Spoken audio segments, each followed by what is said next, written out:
Hey, what's going on, Argonauts? What's going on, everybody? Welcome to Tuesday. It is Tuesday, July 6th. That is right. It is Tuesday, July 6th. The time has come. The walrus said. I don't know. Why I'm going to quote more of Lewis Carroll. But I hope everyone's doing well and is looking forward to a little bit more of this amazing game that I've been having so much fun with, which is Neverwinter Nights 2 complete. It is good to see everyone, and I hope you folks are looking forward to our first Tuesday in July. So welcome to everybody. Just a couple of reminders before we get underway. If you haven't already done so, thank you, Inchtomaniac. I'm glad somebody got the reference there. Well, a separate secondary reference. And hey, Uncle Elias, and hello, Triffid, and hi, Echo, and hi, all the lovely people. I think I saw Garlic Tofu as well. Hello. Before we get underway, just a couple of reminders. If you haven't done so already, please follow the channel. That is always appreciated. Please check out our YouTube channel with exclamation point ArvTube, where you can see past broadcasts of this and many other games and streams. Exclamation point ArvCord is our Discord channel where you can hang out with the Arvanauts in between streams. And of course, the website for all of this, my Twitter, first of all, exclamation point ArvTweets, which is where I always do stuff. Hey, Mrs. Dunsel, which is where I always post about stuff when I'm going live, and also post about family and writing and streaming and teaching and music and games, and occasionally a little bit of politics in there too. So you can check all that out with exclamation point Arv tweets. And the website for this is arvanelleron.com. On the financial side, we've got exclamation point Arv shop. We have, which is where you can get stuff for Adventures in Middle Earth, Infinity and Beyond, and soon to be Esper Genesis. Exclamation point Arv Treon is the Patreon. Just got the payment for that from the lovely Patreon supporters, and that really does make a difference. I can't even tell you what a difference it makes. In fact, I'm about to show something which will make Echo Alpha X5 really happy, and that is something I was able to do because of the power of the Patreon, so please jump on board with that. Also, you can get cool stuff for yourself, and of course, move things forward for the channel, which is always appreciated. And of course, we have the subsystem, allowing you to subscribe to the channel and get those awesome custom sub badges and emotes, which you can use here, there, and everywhere across Twitch, and those are always appreciated too. And on the publishing side, exclamation point Icarus for my Icarus graphic novel, award-winning twice, runner-up in the Midwest Book Awards and silver medalist in the IBPA Benjamin Franklin Awards for Best Graphic Novel. So you can check that out there, and if you are interested in finding out more about the publishing company behind it, Athos Arts, runner of the recently extremely successful Alia Terra Kickstarter, you can find out about them as well by checking out exclamation point Greyshade KS, about which more in a moment, because I have date announcements, people. I have announcements coming up, so get ready for that. I have an announcement that I'm going to be making about Kickstarter launch date and stuff like that today. So I'll be with you on that in just a moment. But Athos is the publisher of record for Greyshade, which is coming out soon. And the last two books in that series, in the Grey Assassin trilogy, which are called Heretic and Renegade and Heretic, respectively. That is going to be coming out in, I'll be announcing the date, as I said, in just a moment, but late summer, early fall. They are going to be doing the books there. Alligator Alley Entertainment, which does the Tales and Tomes from the Forbidden Library, exclamation point Library, my 5e adventure and source book. So there you can go there for more information about that. So Tales and Tomes from the Forbidden Library by Alligator Alley. Alligator Alley is also doing the tabletop role-playing game of Greyshade. So they are going to join with Clarion Game Studios, which is doing the board game, and joining with Mr. Trendane Sparks, who's doing the audiobook of Greyshade. So we have a lot going on with Greyshade KS, so you can check that out there. Finally, as always, exclamation point BLM, Black Lives Matter, very important to affirm and assert the significance and importance of Black lives, hugely important, and exclamation point Help Now, which is the World Health Organization page on suicide prevention. Quick sub-note about the Black Lives Matter thing, something I saw which was connected to this. I'm not going to get into this now very much, but I just wanted to say, for those of you who may have seen or followed anything about the little academic kerfuffle at UNC Chapel Hill. North Carolina Chapel Hill, very well-known university, had recently not originally approved, recommended or approved tenure for the person who was the original creator of the 1619 Project, which is a very sober-eyed, realistic, and accurate portrayal of race and how race has been sort of deployed in our country in America for a long time. So they denied her tenure, which was an absolute joke. This is a person who clearly deserved tenure by any category, not least because the committees that had been responsible for recommending her had done so repeatedly. And having been through this process multiple times myself, it is absolutely despicable and outrageous that you wouldn't listen to the committee's recommendations on this, because they are the ones who know what's going on. But the Board of Trustees was pushed by conservatives to deny it. Anyway, after a big public campaign, UNC did end up voting to offer her tenure, and she just announced today that she turned it down and is taking a full tenured position at Howard University, a historically black college in the American South. And can I just say, what a delightful flex combined with resistance narrative that sets up. That is good stuff. So I'm glad she told UNC where to stuff it, and good for Howard and good for her. I think that's a great ending to that little awful story, and a good example of what happens when you screw around with what is an academic process that's put in place for many decades to avoid exactly what happened in the UNC case. So good for her, and good for Howard, and yeah. And see what you think about that, UNC. My God. Anyway, yeah, isn't that great, Jacobs? Like, that just happened today, and I was just like, that is tremendous. So yeah, good for her. And Howard, of course, is an excellent school. I mean, it's a really good university. It's a top university. So anyway, I thought that was great. So now, having said all of that, I do have an announcement. And to make this announcement, I'm going to get rid of this. And I'm going to get rid of this. And I'm going to turn on that. What's going on, everyone? Oh, my God, it's so bright. Wait, I need to turn this down. Wait. There we go. First of all, please note I am wearing from the backyard show that I got, I'm wearing my Tall Heights shirt today, so I feel very good about that. So first of all, I want to show Echo something before I make this announcement, because I know Echo will be happy about it. I'm going to take off Twitch chat so you can see it very clearly. If you will note, Echo, please note that over there, I now have a light bar which extends all the way past Gandalf.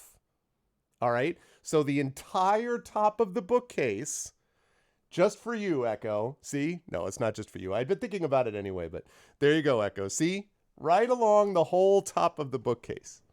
That's what I'm talking about. No, but see, it's artistic. That's what makes it great. It's artistic. That's how you know that it actually works. From edge to edge. Yes, it is from edge to edge. Well, I can't go over any further on that side because I need a place for the cord to go up. And it looks crappy if I just run the cord along the outside of it. So it's like the cord is hidden such that you can barely even see it. And so that's as far over as I can go. But there you go. Turn the lights down. I already did troll. I already did turn it down. This is the glory of the office that we have. But anyway, so I wanted you to see that, Echo. Just for you, I wanted you to see that, we are responsive. But no, in all seriousness, the reason I'm able to get that is because of the Patreon. So we're able to put money back into this. So I've got now my lighting setup is set. I've got the floodlight back there. I've got the 2 light panels up here. I've got the full light beam back there, this fully operational battle station. And the only thing I have to do is that CD tower and stuff like that I have to move as soon as I get my shelf put up underneath my AC unit so I can put my books back up. Thank goodness I can hide those extra books behind the game shelf so you don't even know that they're there. But I got to put them up there. So, oh, you looked at the poem of Carol? Yes. He returned to stone skin. The power of light. So now the announcement that I wanted to make, which I'm super excited about, is as follows. So as you folks know, we have a Gray Shade Kickstarter coming up. For those of you who are unfamiliar with this, I had a book called Gray Shade, which I wrote a few years ago, which was published originally by the Ed Greenwood Group. But the Ed Greenwood Group ended up folding. So they closed operations, and I got the rights to that book back.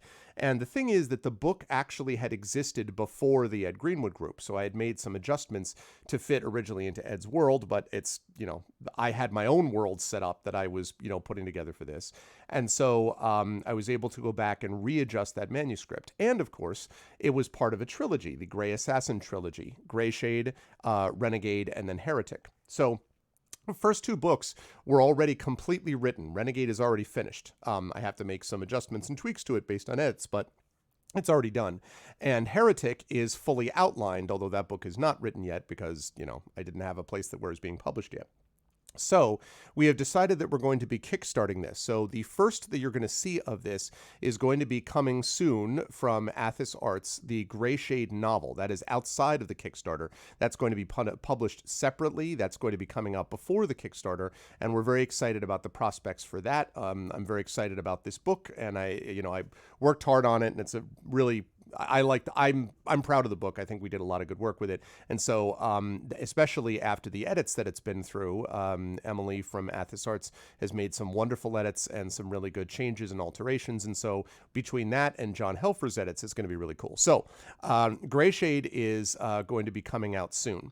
Then we have the rest of the Kickstarter. So here is the announcement of the launch date. Now, the rest of the Kickstarter is going to basically consist of the IP of Gray Shade overall, okay? So we're looking at not just the books, my friends. We're looking not just at a set of dark fantasy novels with Assassin's Creed chops. The pitch line for Gray Shade is, what if Jason Bourne were trained in 15th century Rome in the ways of sonic magic?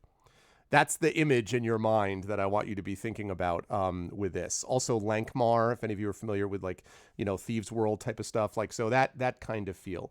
And the city that it takes place in, the first book is called Corel, which is loosely modeled after Renaissance Venice.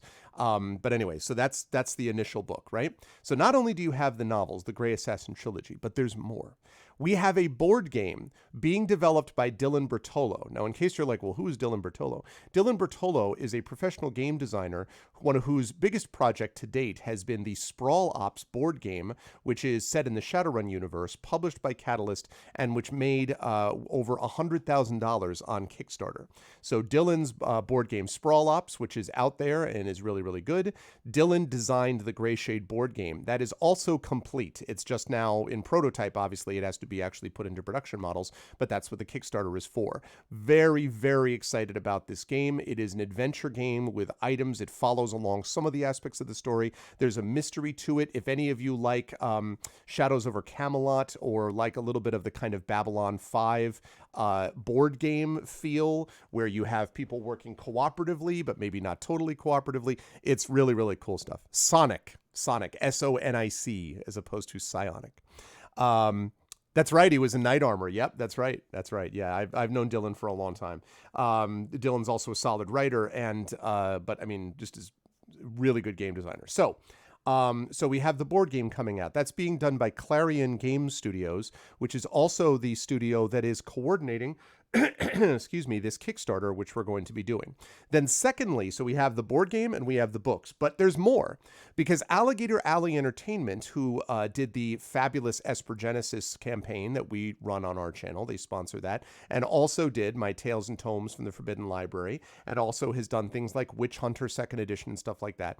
Alligator Alley is going to be producing a role-playing game, tabletop role-playing game, based on Gray Shade, and the lead designer of that is going to be Aaron Rosenberg, who is a longtime veteran of not only game design, but also author writing, has written Warcraft books, StarCraft, bunch of tie-in stuff, also a bunch of original stuff, also, ran his own company. I mean, like, Aaron's done a lot, is very prolific, a very good writer, and is going to be doing the game design of this, also aided by people like Rich Lescouflair and Christopher Negelin and Eric Weiner from Alligator Alley. So Alligator Alley is doing the tabletop role-playing game as part of this. And last, but certainly not least, of the ones that we're announcing up front, there may be special things happening down the line, but things that we're announcing initially, Trendane Sparks, the narrator for the Shadowrun and Battletech books, along with Rob does some of those as well, and also Lisa Lee and a few others, but Trend right now is one of the big stars, he wouldn't call himself that, I will, of audiobook narration, has been doing exceedingly well with that. You all know Trend from his role-playing on this channel and also from his voice acting from the beginning of when I was a child, like the Espergenesis intro, that's all Trend. So Trendane is going to be doing the audiobook of Gray Shade, and I have already heard the first couple of chapters that Trend did of this. It is chilling how good Trend is at resembling this, like at representing this. He is so freaking good. Like oh man. So there's going to be an audiobook with this. So you've got the board game, the tabletop role-playing game, the audiobook, and oh, by the way, the books themselves are all coming out as a part of this Kickstarter. Super, super exciting, which leads me to the announcement about the dates. So the Kickstarter date is going to launch on August 31st. So that is Tuesday, August 31st, which is 1, 2, 3, 4, 5, 6, 7, 8. 8 weeks, so basically 2 months from today. 8 weeks from today will be the launch of the Kickstarter. It's going to run for a little over a month, and it's going to be ending on October 3rd, Sunday, October 3rd. Why the reason for the discrepancy in dates? Because Sunday, October 3rd is the last day of Origins this year, which I am co-coordinating the Origins library along with Aaron Rosenberg and John Helfers. And so we are going to be there in real time live as the thing comes to a close at Origins. And I would point out to everybody that Gen Con, although I'm not going to be able to be at Gen Con because I can't take off that much time from school because it's in the middle of my semester, so I can't do that. But Gen Con is also happening this year the weekend before that. So this Kickstarter is going to run through the physical actual return of both Gen Con and Origins. So we're starting on August 31st on this very stream, on a Tuesday stream, and we're going to wrap on Sunday, October 3rd. So I am super, what's up, Valerian Gamer, and hi, Divinorium. So I am super, super excited about that, and that means that we are going to have a lot of time to be able to hype this up. I'm going to particularly start hyping this up on about mid-August, right around the 15th to 16th. From the 24th to the 31st, I'm going to hype this up to a fairly well. This is a big Kickstarter for me, folks, and for the team that's behind it. All of the people involved, I think, are a top team. You all know what I think about Athos. You all know what I think about Alligator Rally. You don't know what I think yet about Clarion, but I'll tell you that Clarion is doing a great, great job with this. The professionalism that they've shown on their previous projects, including John and Dylan's game Henchman, including this thing called Four Horsemen of the Apocalypse, which they did stuff. They've done a bunch of really Hull Breach. They've done a bunch of really cool games. And so Michael Ciarvella, who's the CEO of Clarion Game Studios, is going to be coordinating all of this. And we've been talking about doing this Kickstarter for probably 2 years now, but because of COVID and a bunch of other stuff, we ended up having to delay. As it turned out, I think it worked out about as well as it could be, because I think that launch date is perfect, given hopefully we continue to move forward despite the variants. Go get vaccinated, people. The pandemic gradually easing, at least within the United States. And that allows us to do more things like this. It also means that we'll be able to focus attention next year on things like the sequel to Icarus, for example. We have the City of Gears and some other things that Athos Arts and I will be happy to speak to you about in the future. But we're going to be able to focus 100% in the fall on, from a Kickstarter point of view, on this. And so I'm really hoping that people can get behind what this project is all about. I think there are a lot of things to recommend it. I think if you like anything like Assassin's Creed, if you're into city exploration, if you like stories with a kind of with political intrigue, or if you like stories about compassion, because there is compassion really at the core of this story in a way, if you like stories about truth and religion, about someone who learns about perhaps that dogma is not the same thing as faith, and there's a distinction between those things, and there's just a bunch of stuff going on within that world. And the board game is just, I've played it, it's just slick, it's really cool. And the tabletop role-playing game, I'm obviously super pumped up about. I mean, the idea of being able to bring to bear all of the amazing players that we have on this channel to sort of demonstrate it for people, to be able to get it out there so that people who are interested in playing a 15th century Jason Bourne trained in Rome type of spy sort of thing, that kind of thing, if you dig that sort of stuff, if you like City of Thieves and things like that, this is going to be, I think, up your alley. So I'm very, very excited about this Kickstarter. We have a lot riding on it, and I hope that you'll be able to spread the word about that. And as Garlic said, both Chris and Garlic Tofu are going to be at Origins and Gen Con. I will, of course, be at Origins as well. Also, Aaron Rosenberg will be at Origins as well. I think Clarion Game Studios, I know they're going to be at one or the other. I don't remember if they're going to be at both, but I know they're going to be at one or the other. And the same thing applies for Alligator Alley. So we're going to have all the people there, all pushing this thing. And Yeah, so I'm super excited about it. So that's the deal. August 31st, we launch the Gray Shade Kickstarter, and we close up October 3rd, 2021, hopefully having well overfunded and setting us up for what I think will be a really awesome universe there. What's up, Abstractism? So, and hey, Dragonspear. So there you go. That's the big announcement. August 31st is the official launch date for the Gray Shade Kickstarter. And yeah, so that's what I'm looking for. I'm super excited about that. So let's see. Anything else? This with this. Does it sound about it? Yeah. So yeah, that's it. That's the announcement. Very excited. Everybody get hyped. It's going to be great. August 31st, Tuesday, August 31st is the launch date for the Gray Shade Kickstarter. And again, ending on Sunday, October 3rd. So just a little over a month. Like I said, late summer, early fall. Literally, it's late summer into early fall, so it's perfect. Yeah, and it's very exciting. So that's my big announcement. Now, the only other thing I need to mention about today is just about schedule, which is that we get started with some Neverwinter Nights 2 Complete today. I had hoped that we would be starting with a gamebook illustration stream, but sadly Terry was not able to do that today. So instead, we're going to be doing some more Neverwinter Nights 2 Complete, which is great because I love this game. And then at 4 p.m., I'll be over on GOG.com continuing with Solasta Crown of the Magister. So I'm very excited for both of those things. So that's what we got going on. I hope people are ready for it, and I hope you folks are having a good day. Thank you all for being here. Let's get started. Let's do this. Okay.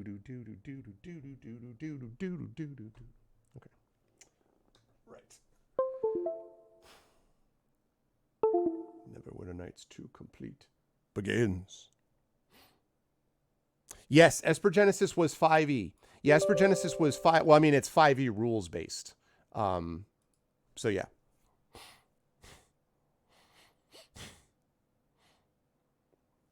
That's interesting, Instamaniac.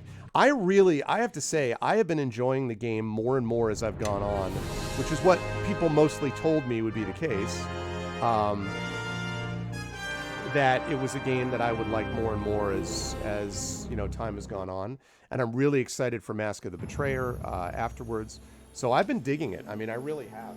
Honestly, I played longer than I planned to on, I guess it was Saturday that I was playing it, because I was having so much fun with it, and I'm like, I could just keep playing. And yeah. The first act is slow. It's just too much of a slog, and it's too bad because they really picks up in the second act, you know. So yes, so that's a good question, Echo. Yes, that's a very good question. Almost certainly, I should say, by the way, that it's, just so you know, it's Grayshade. I only mention that because when we do the commands and stuff, you may notice that. It's the other spelling of Gray. But yeah, it's a good question, Echo. I do think it's going to be 5e compatible, yes. I'm talking with Aaron about that, and Rich would be the other one to sort of do, but almost certainly it will be for the following reason. Number one, I happen to really like the 5e system. Number two, I think that it increases the sort of popularity of these things. And number three, what's been proven to me is, having played a number of games now that use the 5e system, but go in a different direction with how that actually plays in. I really love the music in this area, by the way. The 5e rule system means that you can have Adventures in Middle-earth, which feels very different. Those of you who watch these all the time, you know, Adventures of Middle-earth feels very different from Esper Genesis, which feels very different in turn from Eberron, right?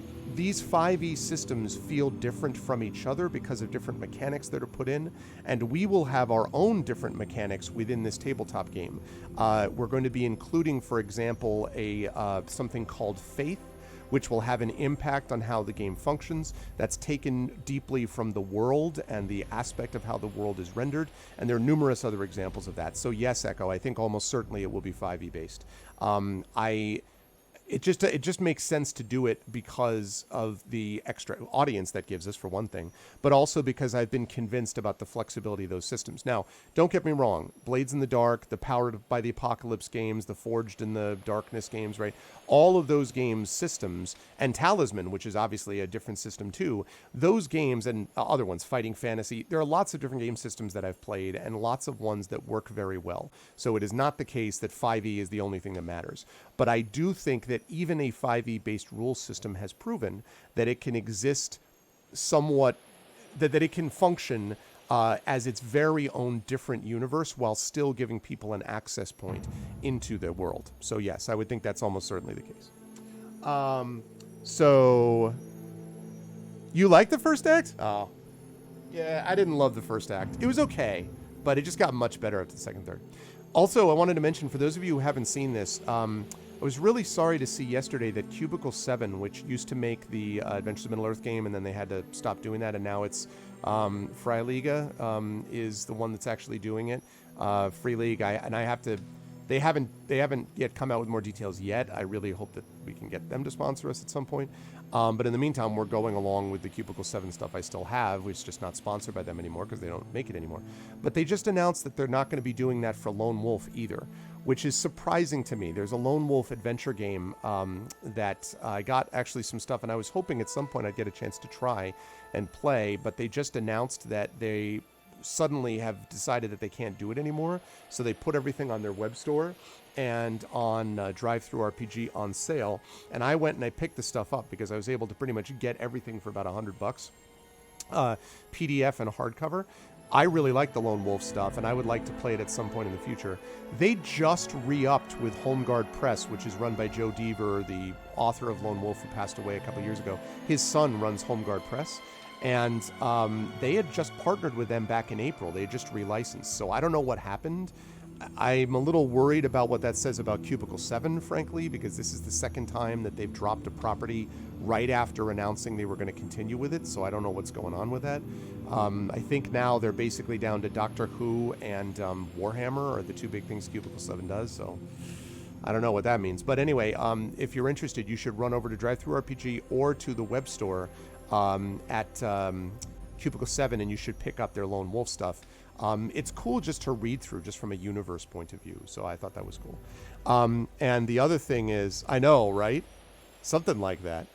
And then the other thing is that the other thing I wanted to mention quickly was, I don't know what people's reaction were to this, but new Nintendo Switch. Now, I know on Discord, Echo said that he was excited. He was like, yeah, I would definitely get it. If you don't have a Switch already, I totally understand why this is the one that you would get.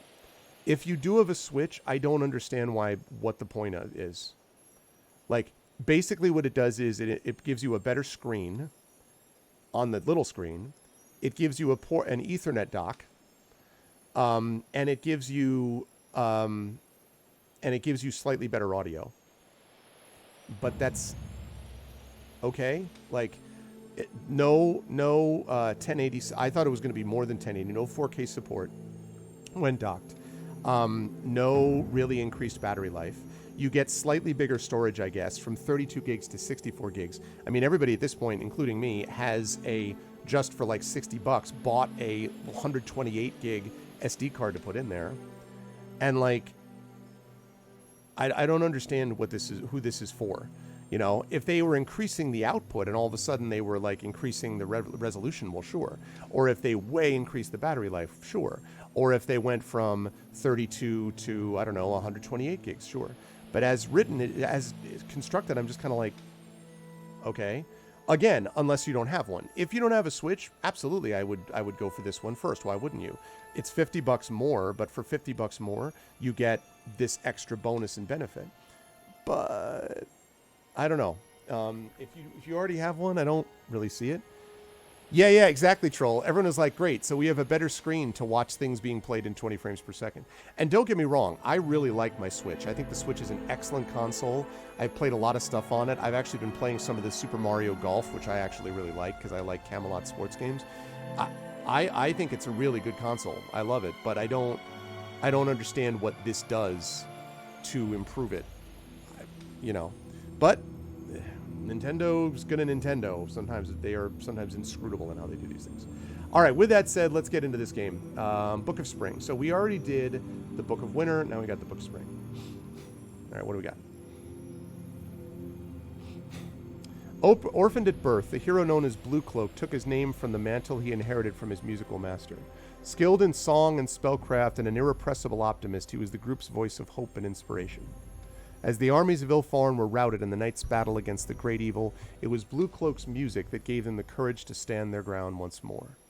Spring's challenge is evading the hunters. Turning the page will begin the trial. Yep. You shall. This is going to be fun.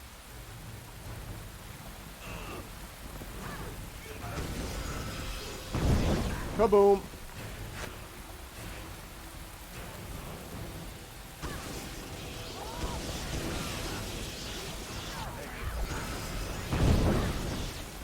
Alright, let's go with one more of those.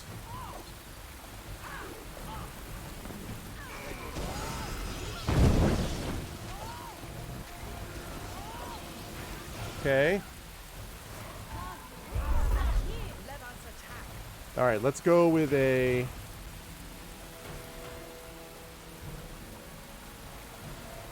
let's do Mass Cure Moderate.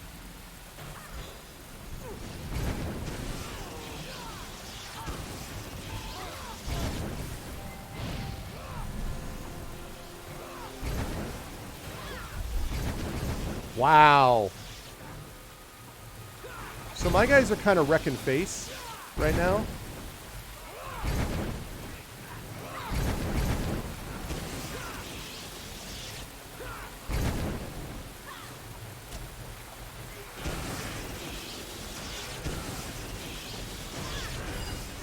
Wow. We had no problem with that. Like, Zaev got a little hurt.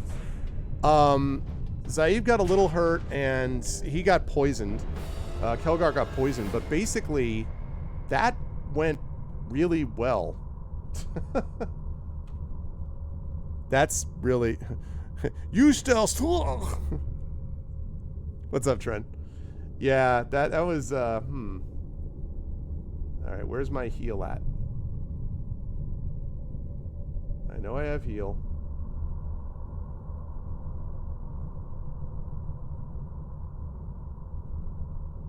Thought I had heal.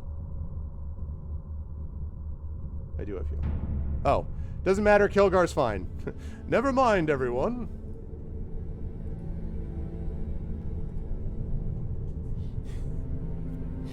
It's the big star. Yes, the star of audiobook work. One Mr. Trendane Sparks has graced us with his presence. The narrator, the soon-to-be Audie Award-winning narrator of Grey Shade, the audiobook, is with us.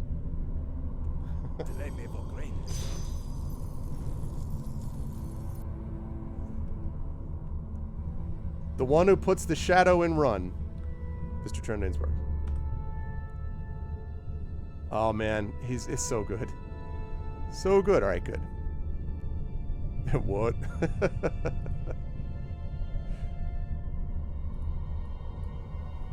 All right. So far, so good. So we did spring. We did winter. We did spring. Next up, oh, this is going to be summer.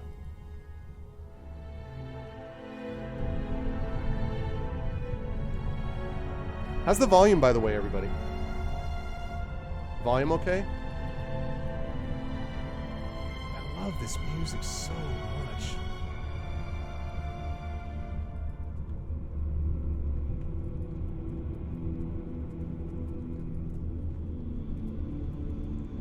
How are you feeling on volume, folks? Good, bad, or indifferent? Volume's good? Cool. Thank you, Echo.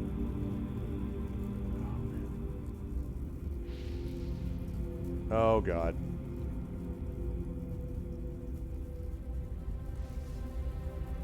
The Book of Summer. This is going to be a problem with all my flame arrows. I know he's going to have one of those. First into battle, first to fall. So it was with Elthin Rosewater, the youngest of the heroes. His thin blade was the first weapon to draw blood in the battle with the great evil. His wounds so enraged the enemy's generals that they focused all of their strength upon him. It is said that even as he lay dying on the battlefield, he would stab at the feet of enemies running by. Summer's challenge is staying out of the heat. Turning the page will begin the trial. Okay, hold on. I want to save this one more time before I read that. All right, here we go. All right, chat. Take your bets right now. So we faced Earth Elementals, Hunter statues in the Trial of Spring. In the Trial of Winter, we faced Winter Wolves and a bunch of winter, like, ice mephits. So what do you think we're going to face here in the Trial of Summer? Just taking a look at this room. What are we looking at? What do you think we're going to face? What do we got here that you think we're going to be facing? And actually, I'm going to have Yes. do I have anyone who can cast? Stone's going to have mass aid, don't I? Also, I can summon a creature. Let's summon a creature. Flame Strike isn't going to do much good.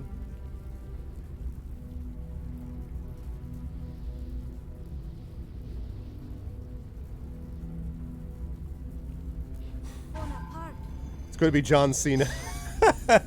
Living delayed action fireballs. What's up, Effect Life? Dragons because I like dragons. Stone Cold Steve. So someone's going to come in, Abstractism, and be like, da, da, da, da. Is that what you see in our future? All right, where's my mass aid at? There it is. All right, let's do it. Turn the page. This is why you know books are dangerous, people. All right, we got an Iron Golem.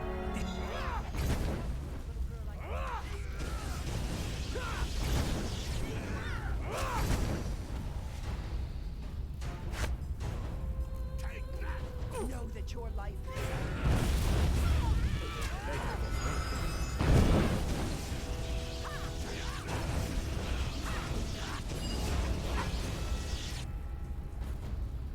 That's it? That's it? What kind of a lame challenge is that? It was freaking what? It's an Iron Golem. What is the what? One thing? I thought we were gonna get like multiple fire elementals and like, what the heck? What kind of nonsense is this? All right. I was like, all right. Well, that leaves us one left. That's going to be the Trial of Fall. The Trial of Autumn right now. All right, so. Ooh. Oop, nope. Open. Thank you. I like how that opens both ways. All right, here we are. The Trial of Autumn. Interesting. Okay. I mean, I'm just going to keep going since I already have all my buffs up.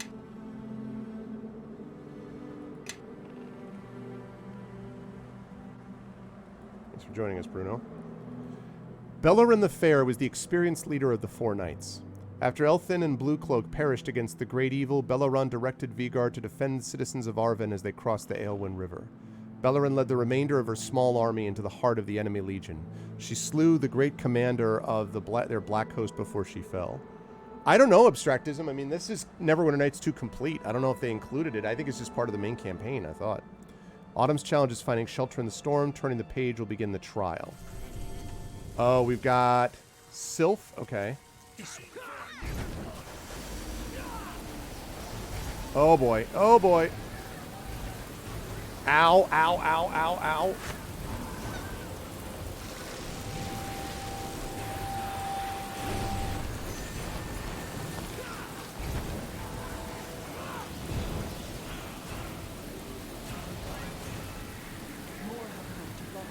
Okay, do we have...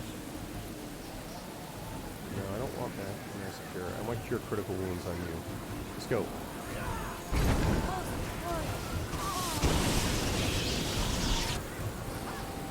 Need to be faster than that.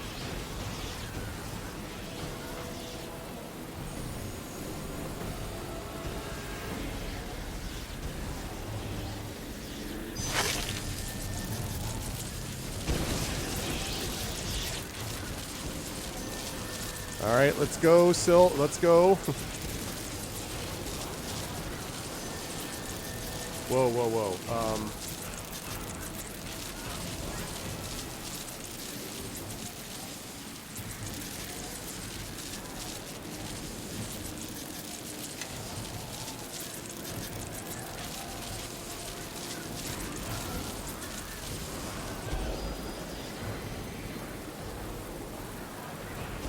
Okay, can you heal?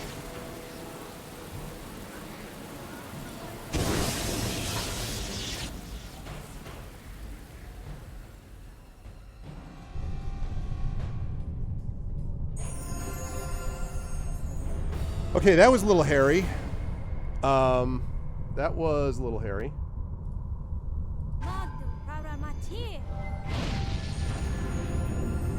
Alright, did everyone survive that was supposed to survive? We've got 4 people plus Chandra, right? Okay. So we lost Bruno, which is fine. I'll get Bruno back. That's okay.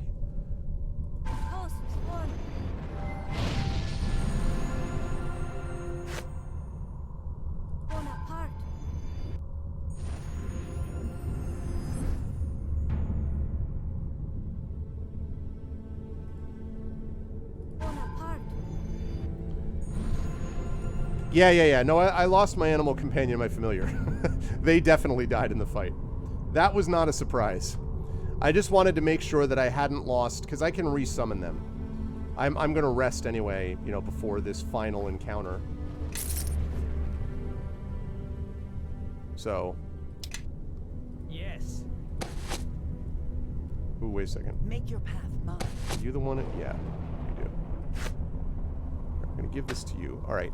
I want you to go around and pick this up, Zarif, because you are the one who will be able to, as we go through, identify anything we find.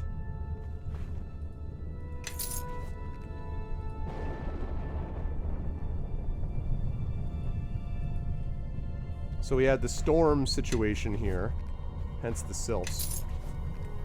See, a lot of that was just getting hit by magic missile, magic missile, magic missile. If you look at, I want to go back up here and see.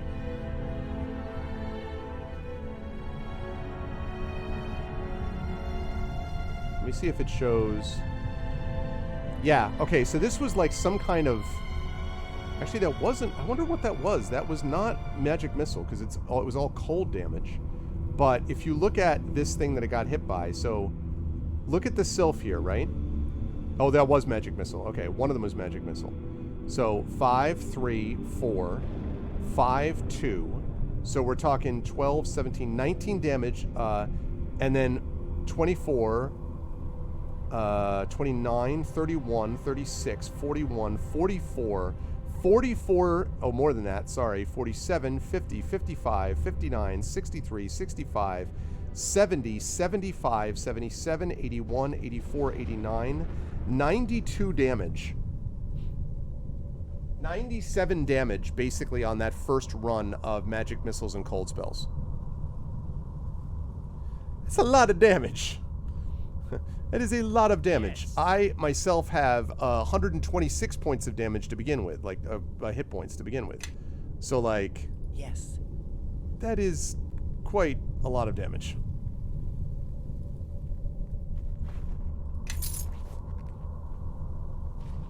Now, it was okay because they were weak, relatively speaking. So once my people got up to them, then it was A, hard for them to use spells, and B, it was hard for them to resist dying very quickly.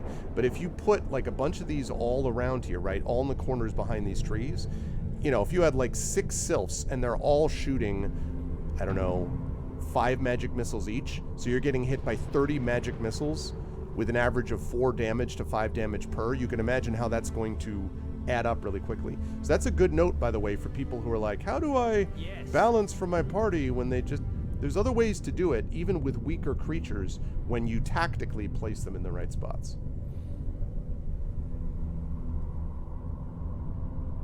Alright. So, let's get back our familiar, our animal companion. Resistance on myself. Okay, and then we have mass aid. Oh, wait, summon first. Summon monster. Thank you, Diginferno. Zerg Rush. Well, but in this case, it wasn't actually a rush. First of all, hi, Diginferno. Thank you for the host. Secondly, it wasn't actually... Thanks, Diginferno. It wasn't actually a rush, right? Because they were all sitting in the back behind trees. In fact, if you weren't paying close attention, you might be like, what the hell is hitting me? Because there was also a bunch of smoke in the middle, remember, right? So there's a bunch of clouds and smoke. If they had cast that web stuff earlier, or some kind of, you know, immobilization spell earlier, I actually could have been in some trouble. Because getting hit by those magic missiles when I can't get up to them is a problem, right? All right, so we are now here. The Statue of Purification is here.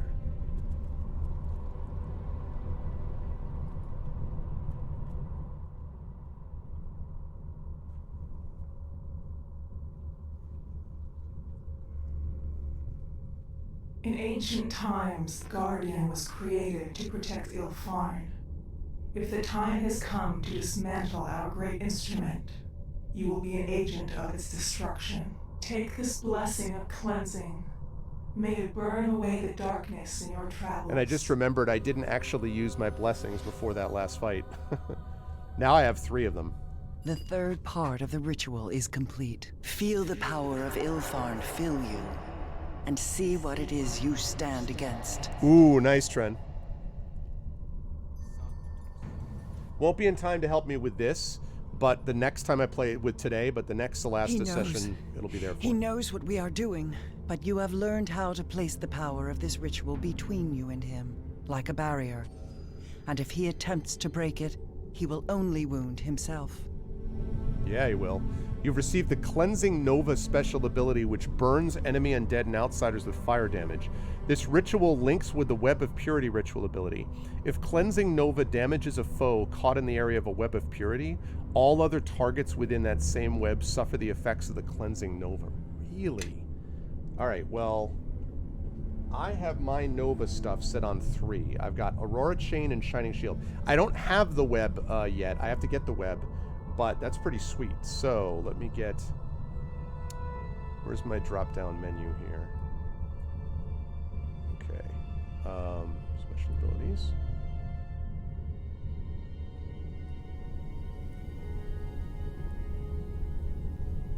Shoot, can't do it from there. Feats, right? Yeah. There it is. Alright, so I've got Aurora Chain, Shining Shield, Cleansing Nova. 2 more to get. Super cool. Yeah, I'm really enjoying this a lot. Alright, let's open the one that's... God damn it. I was like, I'll open the... Oh well. Alright, see what do we have.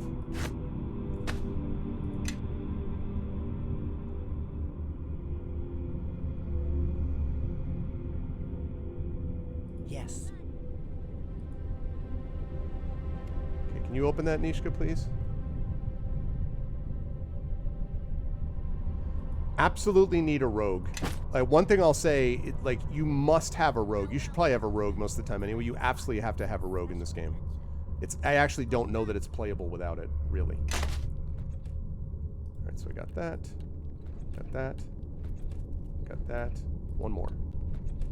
Can you open this too, please, Nishka? Nishka, I'm begging you. Okay, good. That's slow and purposeful. I've been told I have to go fix something, Walk. Yeah, I hear that abstractism. Okay, what the heck do we have? We have got Sentinel +2. +2, +4 listen, +4 spot, true seeing. Looks awesome. However, I already have weapons that are better than that, so get ready to sell it, Kilgar. A belt of guiding light. Lost and alone in the gloomy wilderness of the Underdark. Thank you, Echo. Polt Hendrickson, prayed for guidance from his venerated deity, Savris. His pleas did not go unheard, and Polt felt a weight around his waist that he soon discovered was a belt. When he touched it, the belt began to glow. Oh, that happens all the time. Watch. Touch my belt. Glow. Glow. Look at the glow, chat. Look, I'm touching my belt. See it? That's just a Tuesday for me. When he emerged from the Underdark, Pult went on to lead a revival amongst the worshippers of Savras. Okay. Immunity, death magic. Oh, really? That's better than an archer's belt. How about I not actually... yeah, how about I not actually have an archer's belt when I can avoid death magic? That's pretty sweet. Alright, you sell that. Ceremonial... Ooh, there's another one! Ceremonial Uthgard belt. In an attempt to keep the thriving Uthgard clans under control, a long-forgotten gathering of druids inflicted them with a virulent pox. Its disease soon spread out of control, and far from curbing their numbers, actually threatened their extinction. To maintain the balance, these same druids created a number of these ceremonial belts to ensure the survival of the clan's leaders. Ultimately, the Uthgard survived the plague, though the incident did not improve their opinion of outsiders. Immunity to death magic and disease and +5 fortitude saving throw? That's even better than the one I just had. I am listening. She can do lots of sneak damage. I don't know whether she does as much. I probably could do better with her if I focused more on setting her up for that, to be honest with you. What is your belt right now? Spell resistance 12, yeah. The one who I really do not want going down is Kelgar. Problem is Frost Giant strength, though. Can't get rid of that.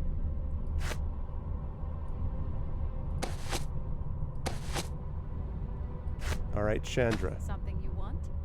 Swordsman's belt? Yeah, I want you not to die. How's that sound? How about you get rid of that lame-o belt? How's that sound? Wow, that is... Those are some nice belts, people. All right, what else we got? That is going to be more crafting, which I don't care about. I'm going to give that to you. This is a cloak. Cloak of Etherealness. These silvery gray cloaks seem to absorb light rather than be illuminated by it. On command, these cloaks make their wearer wraith-like in appearance. The gnome wizard Dimble Daigle confounded Lathander's clerics in Featherdale for years before his secret was finally revealed by a traveler skilled in the art. Dimble owned one of these cloaks and used it to scare the local farmers. The Featherdarrens had mistaken the often insubstantial gnome for an actual ghost and roused the local exorcists who continually failed to turn the false specter. So see, the problem with this is that Ethereal Jaunt is really nice, but it's a one-use only deal.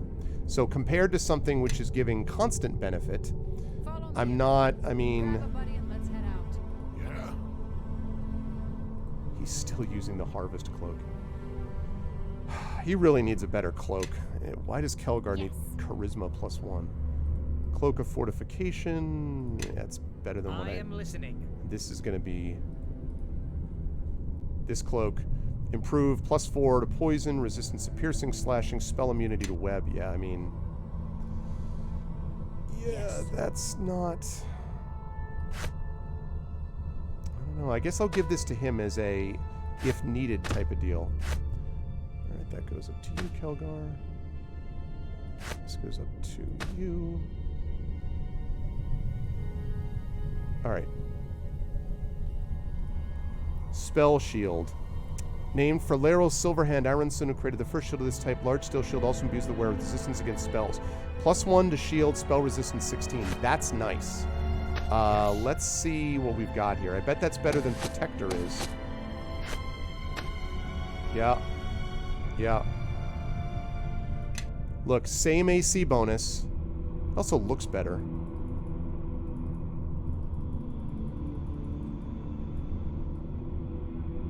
Yeah. That thing looks better, and more importantly, I mean, so AC +1, AC bonus +2 shield. And this is AC +2, and AC bonus +1 shield with shield resistance 16. Yeah, that's better. That is better. Now, is this going to be better for you? Adamantine Heavy Shield, damage reduction 2. AC 27 is pretty nice. Grobnar. Yeah, if only I could find more use for Grobnar. For our boy Grobnar. Okay. Follow me and quickly. Right, good. And I need you to open up your bag of tricks, by which I mean your lesser magic bag. To put that in there.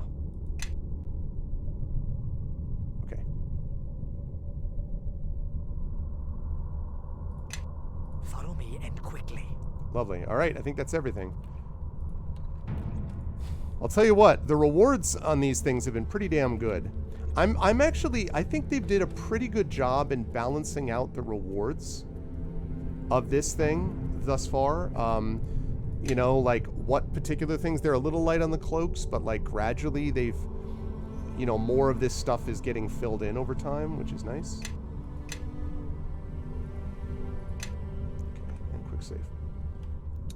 All right, we did it. We got the third one. We have 2 more statues to get. A little surprised that there's no secret. I want to look because it feels like there should be some secret something over here.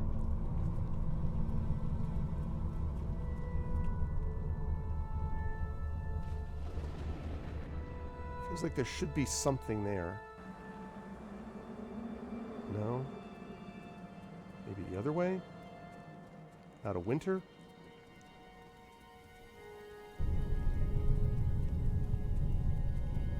I like the design of this temple. That just looks... That looks so much like it's a setup for a secret door. Man, I really love what they did environmentally with each of these things. Tool set here really shines, I think.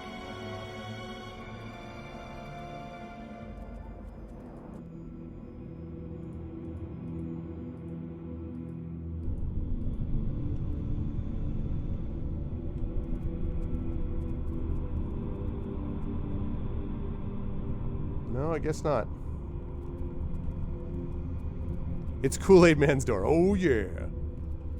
All right, Temple of Seasons. All right, good. Good, good, good.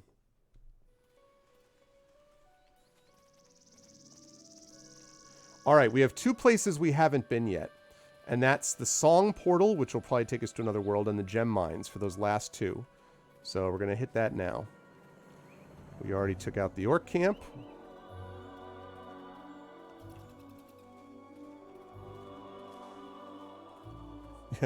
Oh no. Like from my favorite ever Family Guide episode where Peter's on trial and the guy's, oh yeah, oh no, oh no, oh yeah. And then he backs out. Oh man, in the days when Family Guy was more than just toilet humor. Oh, hi there.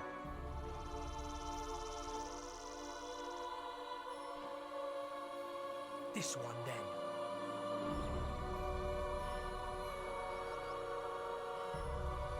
This one then.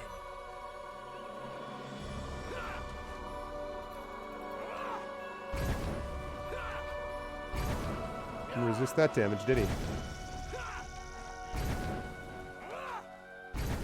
I love these fire arrows so much.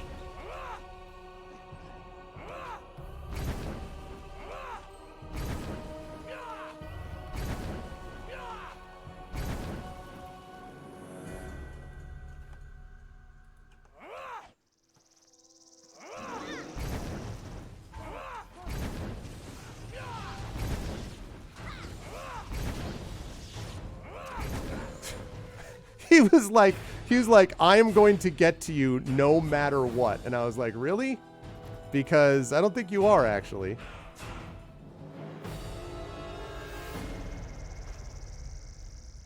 Ooh, Giant's Bane. 1d6 versus Giant, 1d6 piercing. Okay. Yes. I think you're my only sling user and you don't use it very much. He was just, it's just like the whole time he's like, he took that thing about go to the main guy too literally. You know that RPG trope where it's just like, take out the main guy and his minions will die. So just go after him. But after a certain point, you're like, maybe this is pushing just a little bit beyond. Maybe you need to do a little bit of work clearing out some people, just a bit. Man. All right. Follow me and Well, quickly. since I'm already half the way there, I guess I might as well do the gem mines next and then do the song portal last. So let's see how we do.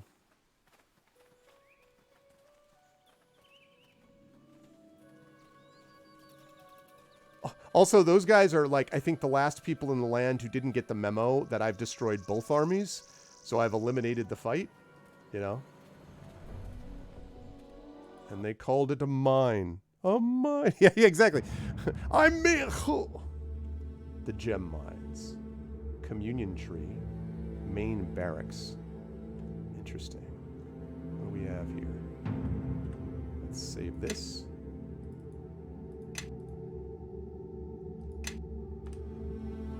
Alright, let's do it. The dust upon the floor stirs beneath your feet. What brings one of flesh and blood to this empire of spirits? I don't know, Sand. What does bring one of flesh and blood to this empire of spirits? I'm looking for statues of purification. Has the Guardian returned then? I heard the whispers, but I did not believe. His echoes are strong in this place, and the tides of spirits ebb and flow, signifying little. What Guardian? Do you mean the King of Shadows? Perhaps I do. Ages pass and names change. I have existed longer as a spirit than as a breathing, blooded elf, and I know little of the world beyond my books. The Guardian was once a man, a hero of Ilfan in days long gone. He saw more clearly than most. He saw the threats that might destroy all we had built, and he sacrificed everything that our empire might live. A creature of magic he became, and an extension of the very weave.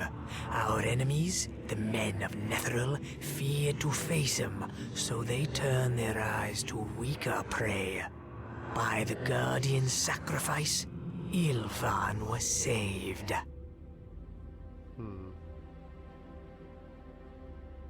The weave? The weave is the source of magic, that which fuels the art.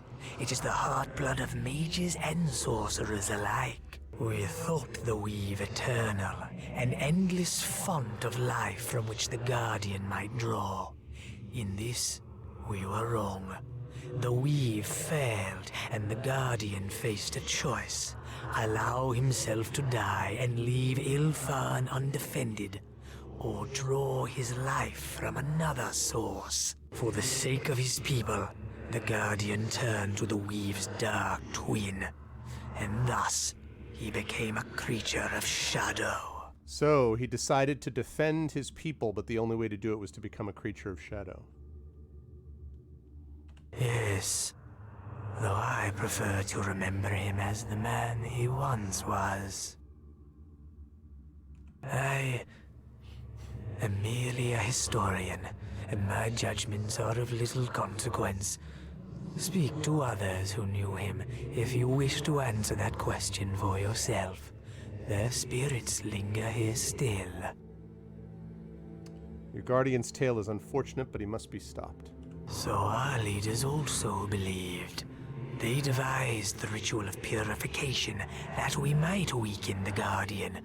The words are recorded upon 5 statues. One such statue is here. The statue lies within the stone communion tree, a blending of arboreal and terrestrial. It symbolized the union of Ilfan's dwarven and elven peoples. Opening the tree requires similar unity. 3 elves and 3 dwarves of Ilfan spaced equally around its trunk. Without these 6, the tree will remain closed to you. Are you suggesting that your library has a tree?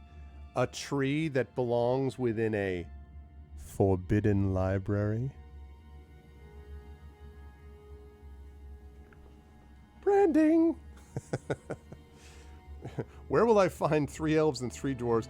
So I love some of the responses that are such like pointless symbolism. Tell me how to foil the gem. Where will I find 3 elves and 3 dwarves of Ilfan? Spirits of Ilfan dwell here.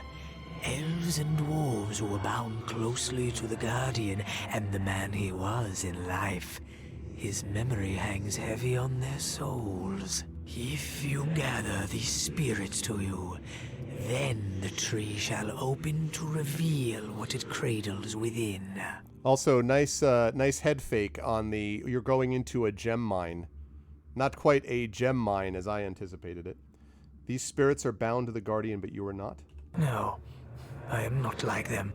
They are bound here against their wills, but I have chosen to guard these scrolls. It is not so simple. Just as the Guardian has fallen into shadow, so have those who were tied to him. Their torment has spawned a legion of foul undead. Of course. Manifestations of their pain and sorrow. Of course. Destroy these undead, and I believe their spirits would reappear. For a time, at least. So if I were to kill or destroy the undead, that might be enough? Yes, but there is more. You must also More that is defeat a my doing, Tarrasque. I'm afraid. If you intend to bring spirits to the communion tree, you must undo the wards on the walls of these ruins. The ghost lights, which keep the spirits at bay. Ghost lights? They are the wards designed to shelter and trap the spirits within these ruins so they cannot spread their taint beyond this place. To your eyes, the ghost lights glow with a blue light, but to the spirits of my people, the glow is like that of the sun, a searing light that they cannot approach. As long as the ghost lights burn, the spirits cannot reach the tree. How do I extinguish them? The touch of the living is enough. When they are touched by one that lives, they will go out. And once they are extinguished, the spirits may pass. You shall pass! I have other questions. My knowledge is yours. Can you tell me of Ilfarn? The memories of our empire are painful ones. Even to speak of it now is difficult. At times I wonder if perhaps my memories of Ilfarn are a dream. But always, the books here center my thoughts and remind me of the truth of what once was. I know not the name of the lands that surround us now, but once, long ago, it was a unified empire. Lands that welcomed humans and dwarves within its borders. Okay. So what happened to it? Together, these people achieved a strength seldom seen in those times. But as all empires have a beginning, the end must come as well. Perhaps we erred in seeking to prevent that end. But it is difficult to simply let something one loves die without fighting to protect it. That's fair enough. Protected from what, though? We had enemies, as all empires do. The orc tribes of the north plagued our borders. But our greatest enemies were the humans of Netheril, who took the magics that we had shared with them and built an empire of their own. Those But bastards. their empire grew so swiftly and wild. The people of Ilfarn had grown slowly and carefully, like a garden, but the humans of Netheril had little patience for such things. As they tasted power, they hungered for more. As always, humans screwed up. We meant no harm in sharing our knowledge. We had assumed that it would be used as we used it, carefully, responsibly. The Netherese were like children, playing with the land and It's always the humans' skies fault. as if they were toys for their amusement. The art is not meant for such things, and terrible are the consequences of abusing such power. But the fall of our empire came not from them. The darkness that came upon us had another source. The Guardian. Yes, when the Guardian turned to the Shadow Weave, our empire crumbled. Our trees withered, their lives drained to feed his. Our people simply waned. Dwarves set down their tools and stared numbly as their forges went cold. Elves lay down in their forests, motionless for days and weeks as the wild things grew and smothered them. A few of us fled to the outer reaches of Iltharn, where the Guardian's shadow was still weak. There we plotted to end him. What was he like before his corruption? Understand this. The Guardian was an embodiment of the Weave with a singular purpose. That purpose was to preserve Ilfarn and to destroy its enemies should they attack. But he used to be a man. Surely something of his personality survived. A ritual was devised to create the Guardian. It was meant to obliterate the man he was, leaving only his resolve to defend our nation. This was his sacrifice. They made him into RoboCop. Whether anything remained of the man I knew, I cannot say. They made him into RoboCop. That's exactly what happened. You said the Weave failed. How could this be? At the time, we did not know. Even now, I have only scraps of truth, gleaned from hapless visitors to this place in the early years of my undeath. As far as I know, the fault lies with the Netherese mage, Karsus. Karsus. He tried to take control of the Weave to become the new god of magic. This was madness, and he failed, of course. But in failing, he slew the goddess of magic. She was reborn moments later, but in that instant, all magic failed. That was the end for Netheril's floating cities, and it should have been the end for our Guardian as well. But he survived by turning to the Shadow Weave. Yes, and in so doing, he doomed that which he sought to protect. Again, I want to reiterate, though, this is a solid story. It's not, again, it's not brilliant, like no one's ever seen it, but it's solid. And it took him a little while to get into it, as I was talking about with I think Inch to Maniac, but it's solid. Understand this. Oh, I already did that. The Guardian was an embodiment of the Weave, with a ritual. Whether anything remained of the man I knew, Okay.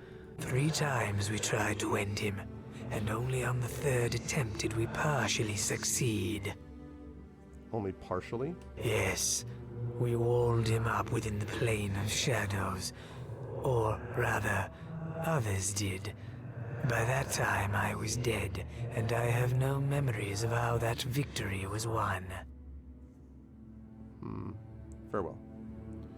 Okay, so we got, his name was Balor. Okay, 3 elf spirits, 3 dwarf spirits. Still dwell in the gem mines, not appear to you slain the hostile undead that roam the place. And we need to turn on a ghost light. Or turn off a ghost light. Alright.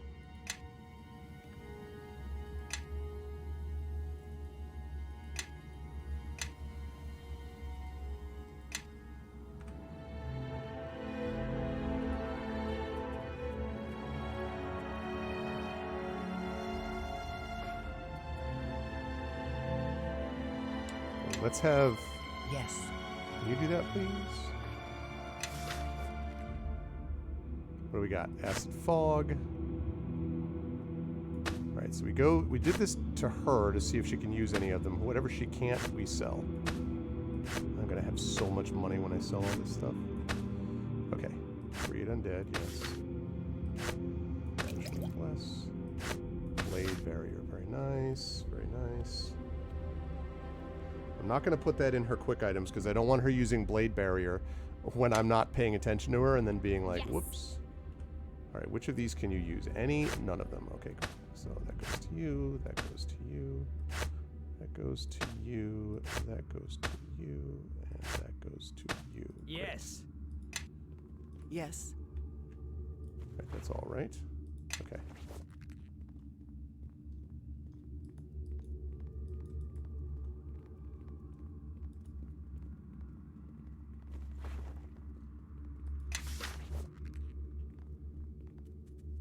Okay, heal, blade barrier, spell resistance, flame strike, restoration. These are pretty good. How can I help? Yes.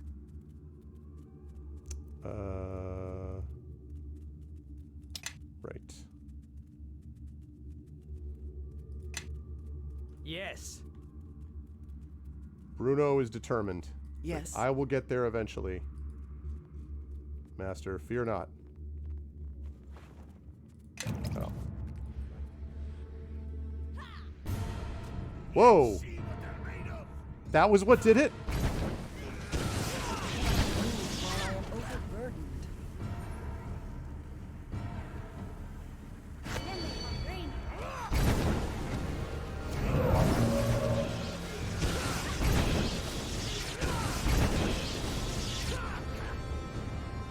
I can do that.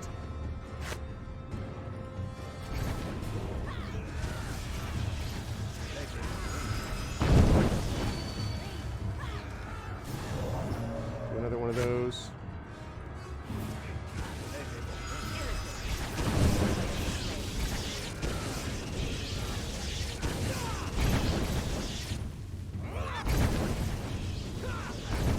Okay.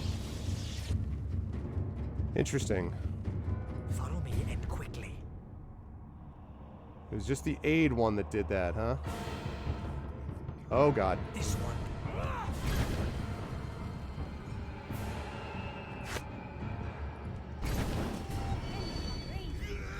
Illithid, Mind Flayer slave. You shall soon trouble no one again.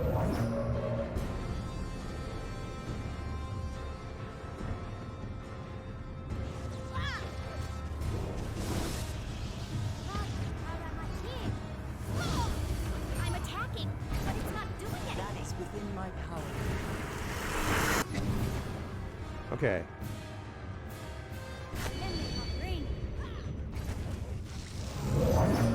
Okay, barely injured. Right, I need to destroy you.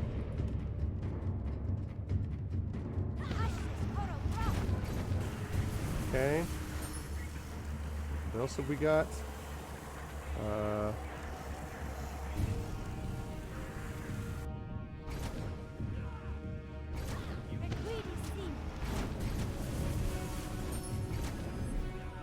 Oh, he got injured again, huh?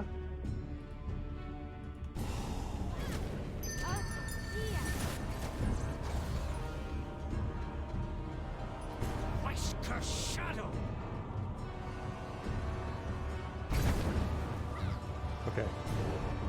I need a Seeker Arrow on that thing.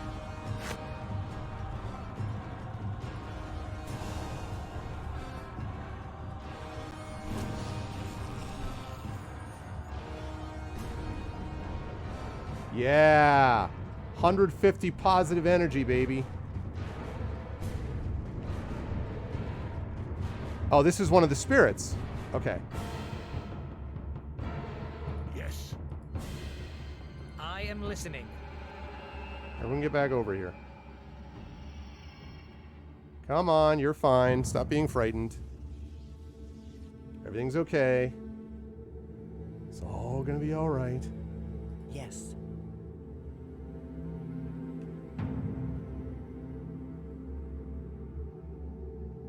Let's do some cure critical wounds on you.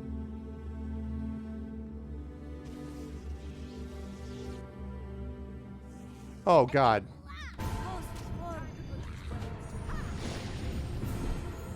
Well, this is a problem.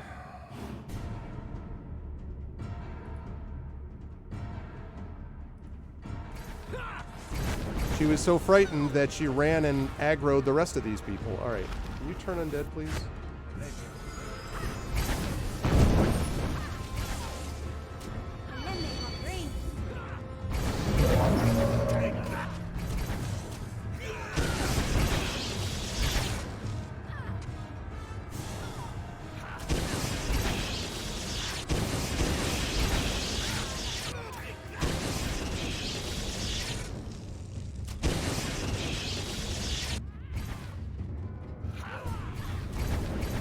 Okay, can we get you all back here, please?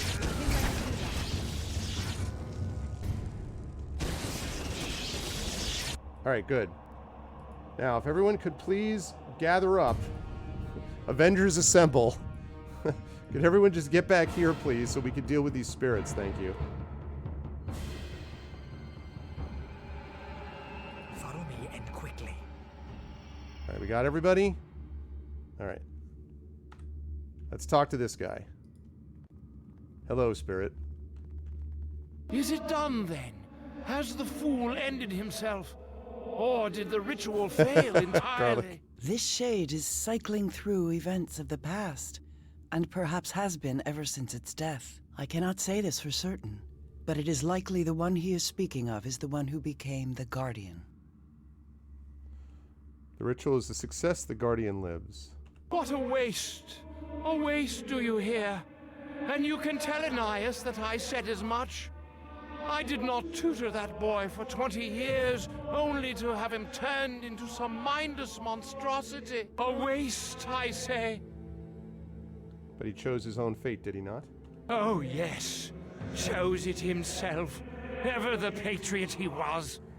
Sacrifices must be made for the good of all. Ilfan is a great nation, and preserving it is our responsibility. Well, I say this. Let the weak and the worthless make the sacrifices. That boy had a mind in his bone cage. He might have advanced the study of magic, but instead, he threw it all away for love of country. Jeez. Gifted? I suppose, for a human. Bah. Yes, he was gifted by the hells.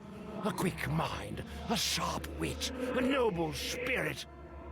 Have you ever noticed, I wonder, how those who have everything are always the quickest to throw it all away? Yeah, I mean, I don't like, patriotism just in the service of itself when it becomes jingoism, but I'm also not wild about a guy being like, all that mattered was his own intellect, to sacrifice all for his nation, he did a noble thing. I heard how it ended for him, lying there screaming for near 100 days with that fool girl at his bedside, as the weave slowly burned away what was left of him, bit by bit. But he got his wish, didn't he? Lost himself and became the Guardian. Right. All that he was, all gone. Although it became a problem later. Yes. I suppose I will follow. Okay, that's one. Tell me when it is safe to proceed. I will do that. All right, so I'm going to go this way because this is where... Make your path mine.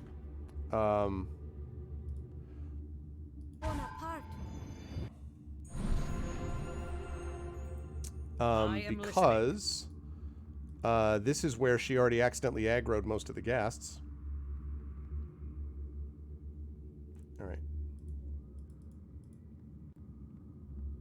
Let's go with Aurora Chain. Shining Shield.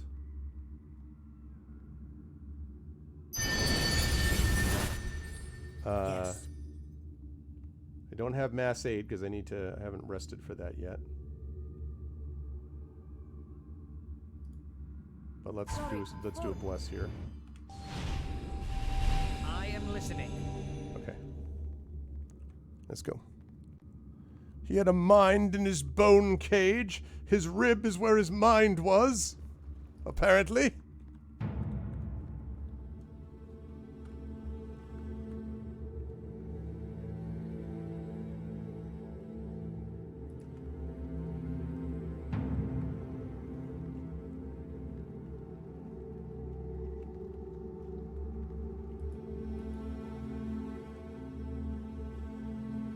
That's one of the ghost lights, which we'll deal with in a minute. Skeletal blacksmith.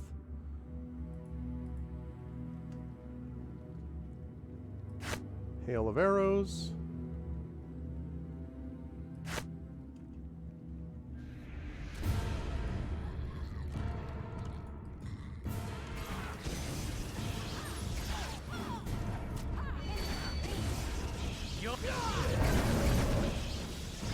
Oh, we got a wraith there. Can you turn undead?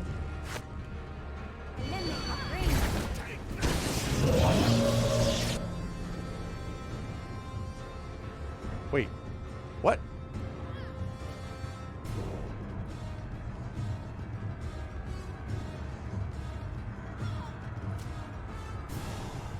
You enemies have revealed themselves. Kelgar. You get to here. Oh my god, you idiots.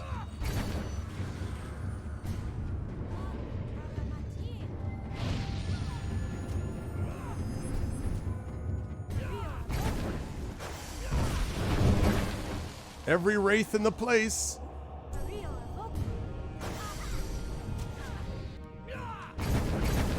And skeletons.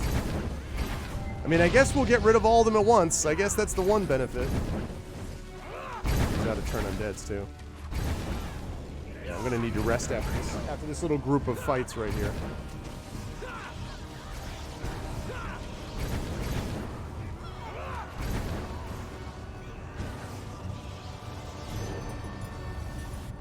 Okay. Oh, hi. Okay. Nope, more? We're just gonna keep aggroing everyone in the place, huh?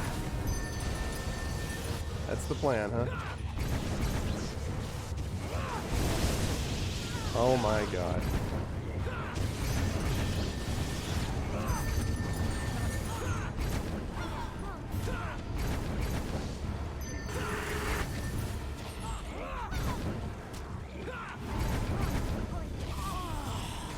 Ow!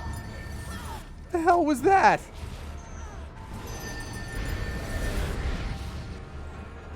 Oh, you're still frightened? Great. That is within my power.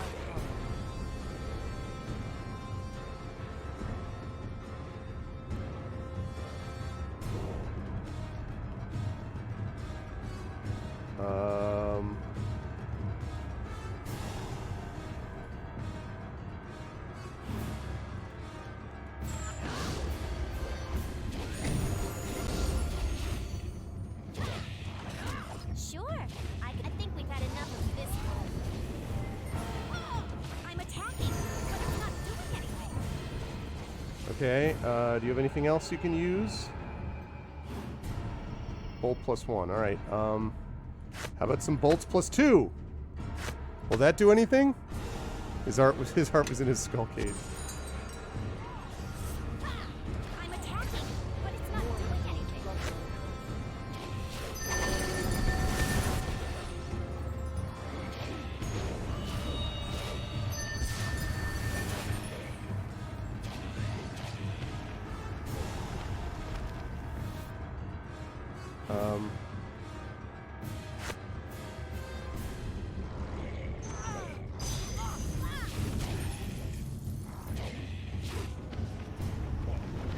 This is not going super well.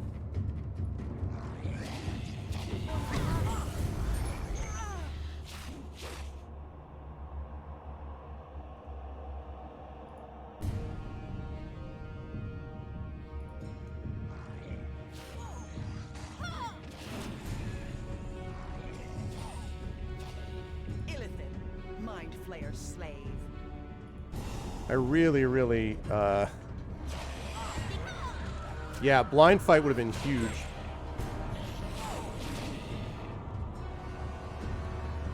I'll take Oh, thank you for joining us, Chandra.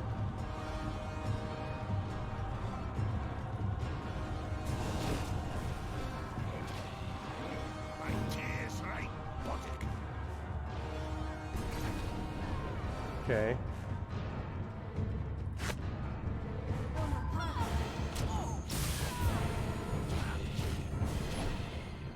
All right. Attack this bastard. Are you frightened again? Oh, you're stunned. Oh, great. This is going super well. What's up, Mar? I'm doing well. I'm just trying to, you know, just trying to survive, basically. Troll-kissing orc. More have come. Troll-kissing orc. Let's see.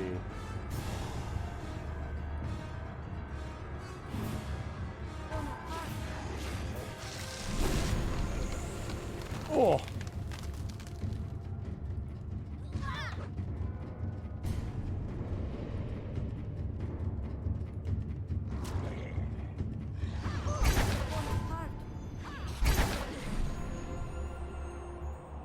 The reason this is happening, to be clear, is because these people aggroed every single thing in the place. That's why. Oh, man.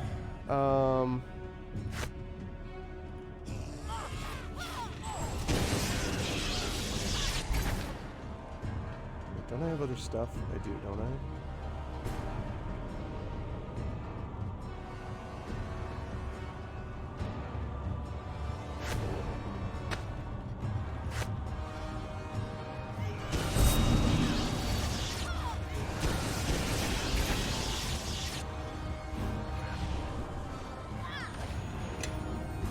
Yes, okay.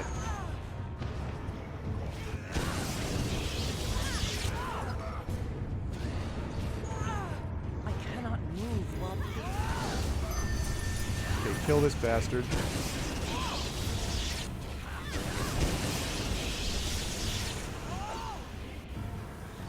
Get out of the cloud kill, get out of the cloud kill.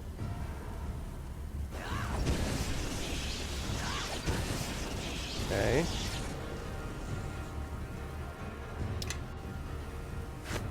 Cure critical wounds, don't have to do that yet. Sorry, I can't focus a lot on chat. There's a little bit going on here. Alright, let's see.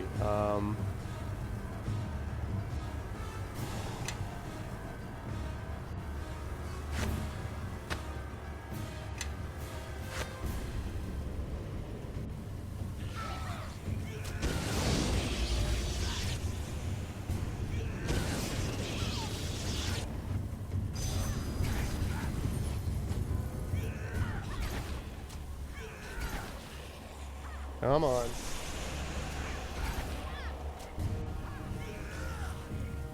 Take this guy.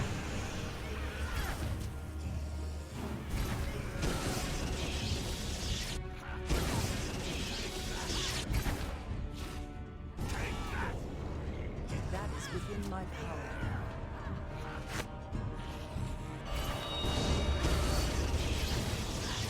All right. Woo! Good gravy. Oh my god. Well, we did it.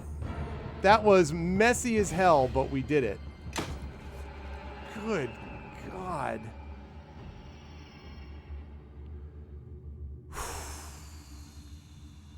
Do I even have any healing left? Can't rest with our enemies nearby. Well,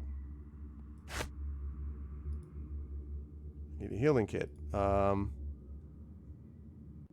right, let's quick save this. Let's go to a place where there are fewer enemies. I'll deal with these spirits in a minute. I mean, probably they've opened up a lot of the place now, is what my guess is. Man. I know, right? So he looks like a medicine cabinet. All right, let's get let's get my animal companion and familiar back. The turn undead helped a lot. Zaev was hugely important in that fight. I blew a lot of spells and a lot of things, but it's what I had to do to make this work. And God even knows where all the spirits are at this point. Like, I have no idea. I'm completely turned around in this map, but let's deal with this second spirit. Who approaches us, sisters? Does it look on us? Does it pity us? Make it leave us, sisters. Of voices we hear What is plenty. this, Gollum? Does it like us, precious? Are we one of us? Yes, precious. I didn't mean to anger you. I am Arvin Eleron. We were the Silken Sisters, the pride of Olenthodar. Sword and spell we wielded. 6 we were, but Oh, now are inch. 1. Wow. 6. Wow. 6 we were, and now but 1. What happened to you? Will it free us? Will it kill us? Will it free us, Yes, precious? A bargain, a story told, exchanged for peace. An end we crave, an end for true. Know that I do not believe it possible to destroy these spirits. They are bound to the King of Shadows, and as long as he exists, they shall as well. Destroying the King of Shadows may free you, but I'll need your help. Does it know the Guardian? Does it know how the Guardian fell into shadow? We were the first sent A little against bit, Tren, him. yeah. Sharpened swords, sharpened spells, went into the forest where he was strong. Went in 6, came out 1. Went in 6, came out 1. The King of Shadows combined you into one? He spied us in the wood. He fell upon us, drained our lives, and left our spirits naked, helpless. Left our souls screaming in the dark. But that wasn't all, was it, sisters? No, he was angry. He wasn't finished with us. Not yet. He scoured us bare, made us shadow. He can work shadow, shape it as he wills. He worked us like clay, like white, hot steel. 6 blades, hammered into one. It sounds rough. Kill him for us. Show him justice. Show him pain. So he just left you to wander? Here we came, by roads unknown. This place is strong with his contagion. So far I've only run into elf spirits. Strong with his reek. The voice acting overall has been pretty good. Instrumaniacs, some of them are a little more shaky than others, but in general the VA has been pretty good, yeah. When 6 were joined, some voices were lost. Mouths sealed, minds pulped. 3 remained. Oh my goodness. Wenchkin's rating.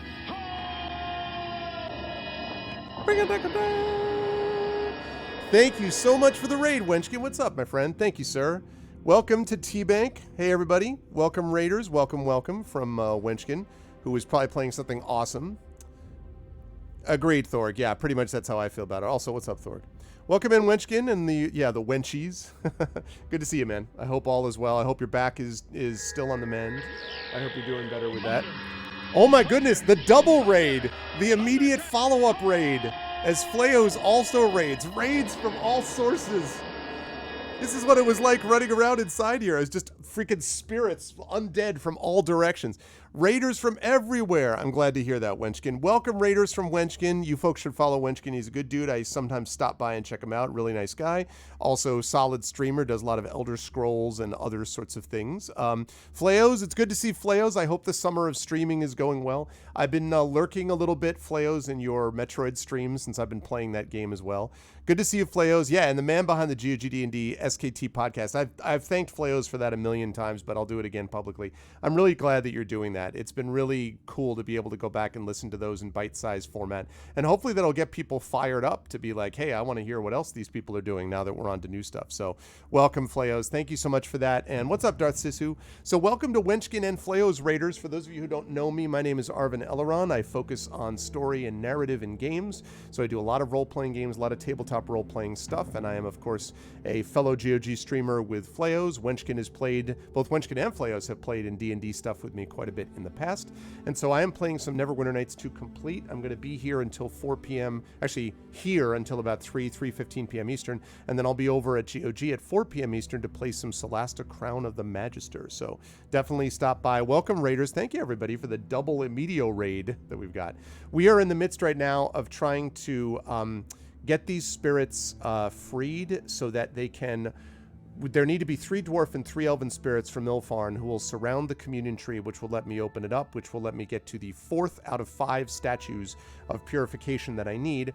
I need those statues so I can have the power necessary to face the King of Shadows, who we have discovered was once a man, but sacrificed himself to protect Ilfarn, but in doing so turned to the shadow and became a creature of evil. So that's where we're going. I have been enjoying... I've forgotten what D&D is.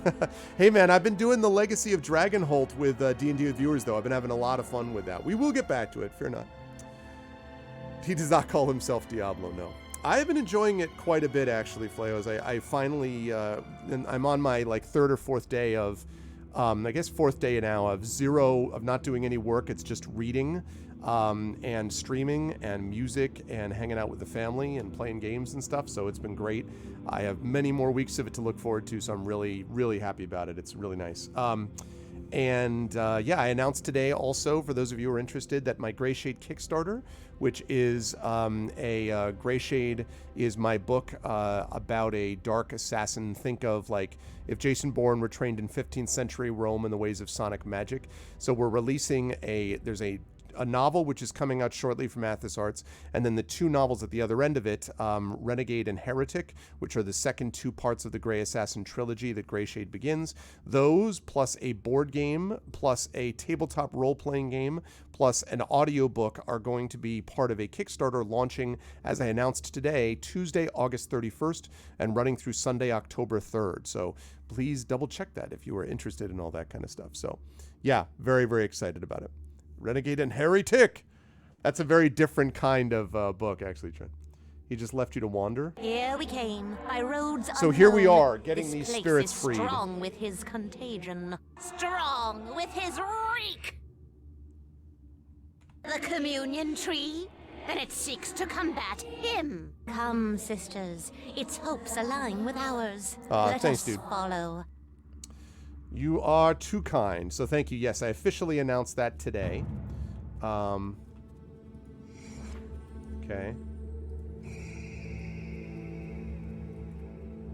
All right. Now I need to go back into the blacksmith, who I was not able to go into because I was too busy freaking fighting off every undead in the history of the world off on these things. Right. Okay. What? Nishka's walking in that I see a trap sort of way. She does. Wow, that was impressive. Like in a trance, Nishka's like, hey, I know traps.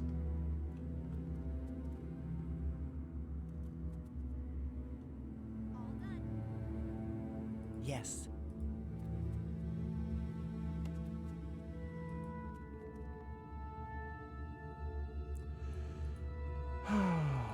Everybody move. Everybody move! Yes. Unlock that, please. Yeah, I will do that. Since I just announced it today, I wanted to wait, Echo, because I didn't want to give the game away. But yes, I'll be doing that sometime today. Miscellaneous small object. The gem of seeing. Ooh, true seeing, 1 use per day. Very nice. I'll give that to you.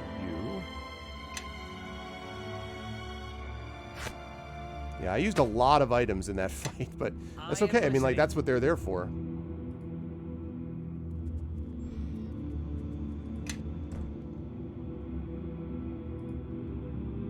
Cauldron, bubble, bubble, toil and trouble. Ooh, the construct. I got a sample of the original runes, so I can almost redo the construct. I just need the glowing liquid. That's cool. Yeah. So that's just the, I just need the glowing liquid.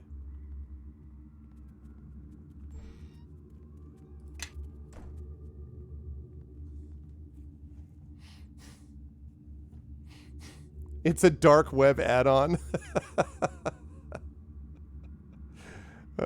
People be like, all of a sudden, like, it makes, like, the Kickstarter makes, like, $500,000. I'm like, how is this possible? They're like, well, there was a really good stretch goal. I'm like, what is it? They're like, don't worry about it. I'm like, wait, what? What do you mean? What do you mean don't worry about it? They're like, just don't worry about it. Don't worry about it. It's fine. Well. Looks like this lock needs all done. Warhammer of the Lost Empire. Last items ever created by the Master Smiths of the Ilfarn Empire. Its pristine condition suggests it's never been used in battle. 1d6 plus 3 bonus plus 2 strength plus 1 regeneration. Holy crap. Okay, that's really good. Yes. The problem, though, is that... Shoot. The problem is that her specialty... She has improved critical in longsword and shortsword. And she doesn't have a weapon focus in it either. Oh, man. Does he have a weapon focus? Improved critical. Ah, damn it. Yeah, I don't... Follow me, everyone. Grab a buddy and let's head out. That sucks. Plus 3 weapon.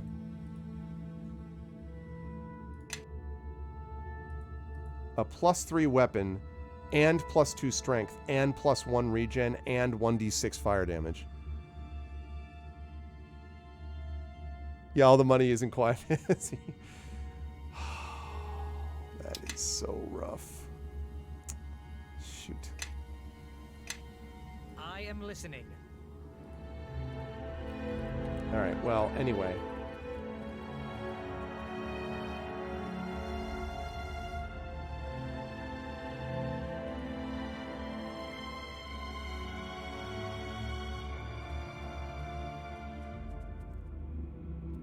I bet that part is the dwarven portion.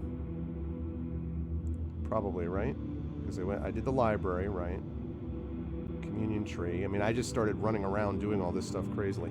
Okay, I'm gonna need to rest here to get back some of my stuff.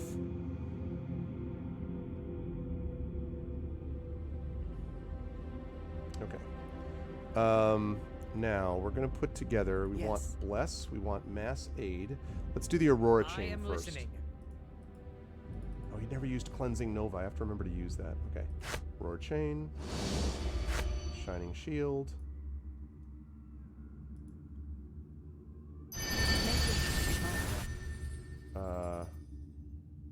Bless.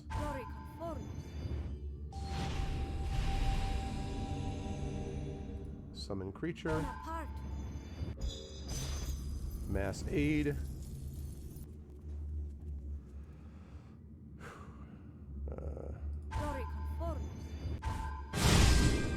All right. Yes. Now I think we're in pretty good shape.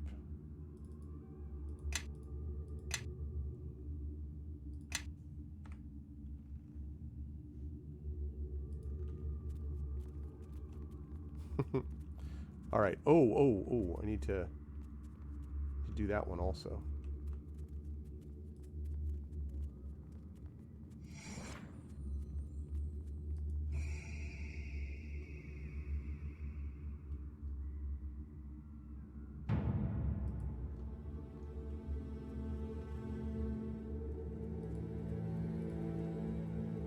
I thought they said there were 6 of these ghost lights.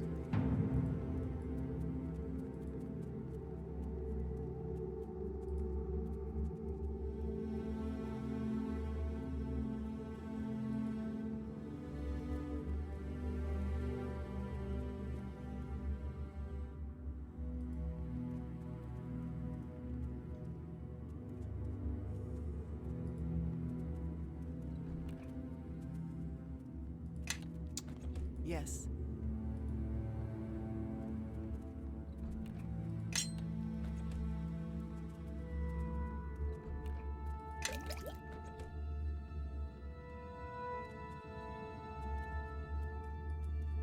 I wish it was clearer as to whether a ghost light was on or off.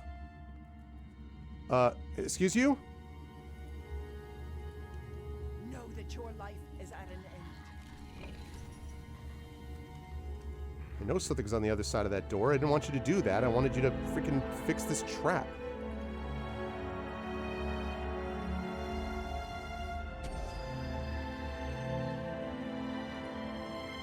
Jeez.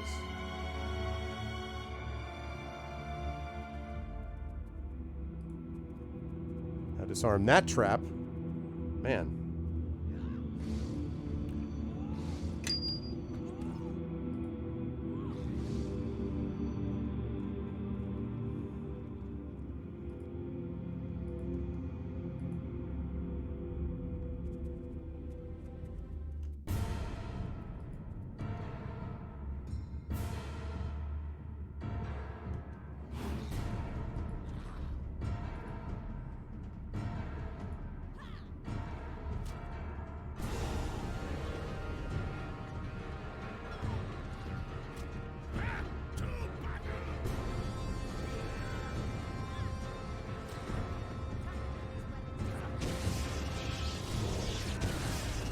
Alright, can we open this, please?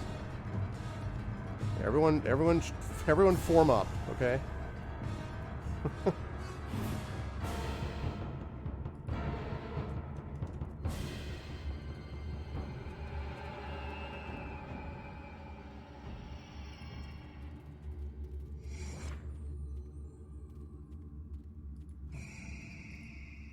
See, I don't know if the ghost lights are on or off. I can't.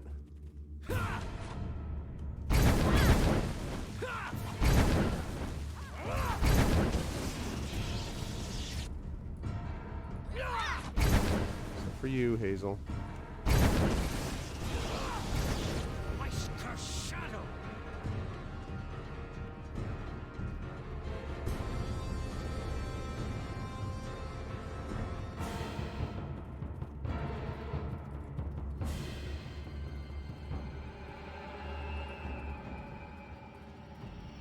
Oh, an Umber Hulk. Truly horrid Umber Hulk.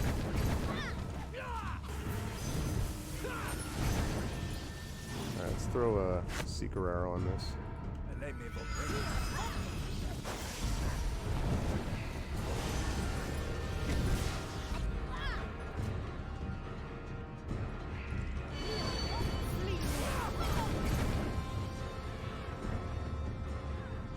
Whoa, whoa, whoa! Looks like we have company. Illithid, Mind Flayer. Fused, of course.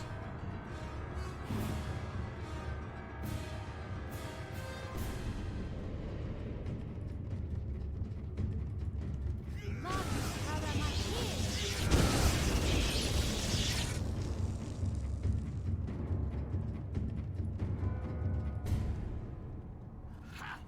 Hey! Take that. Looks like we have company. Stop attacking! I really wish heal would do what it's supposed to do, which is it's supposed to lesser restore. I mean, it's supposed to... Here, use it on yourself, idiot.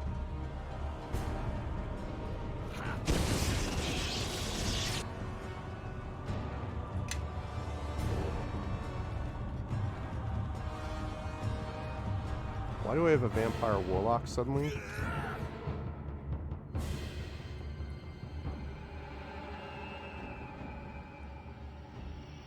Okay. Obviously, he was something that summoned. What's up, Coven?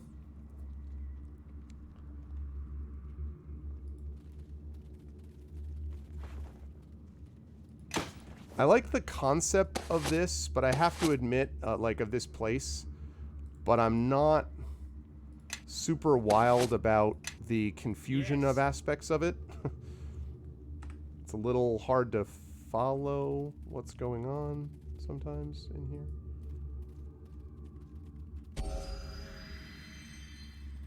In particular, I don't know what's going on with those ghost lights. I don't know. I thought there were like 6 of these ghost lights, and apparently that's not true, and I don't... Yes.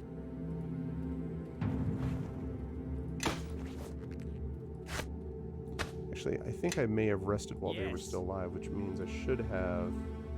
Yeah, at least I can get Bruno back.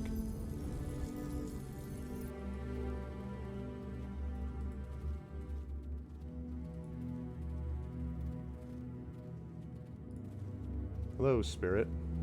Do I live? Basically. No, Spirit, you do not. I thought not. You know why? No pain. Never fought a battle and came out feeling, well, feeling like this.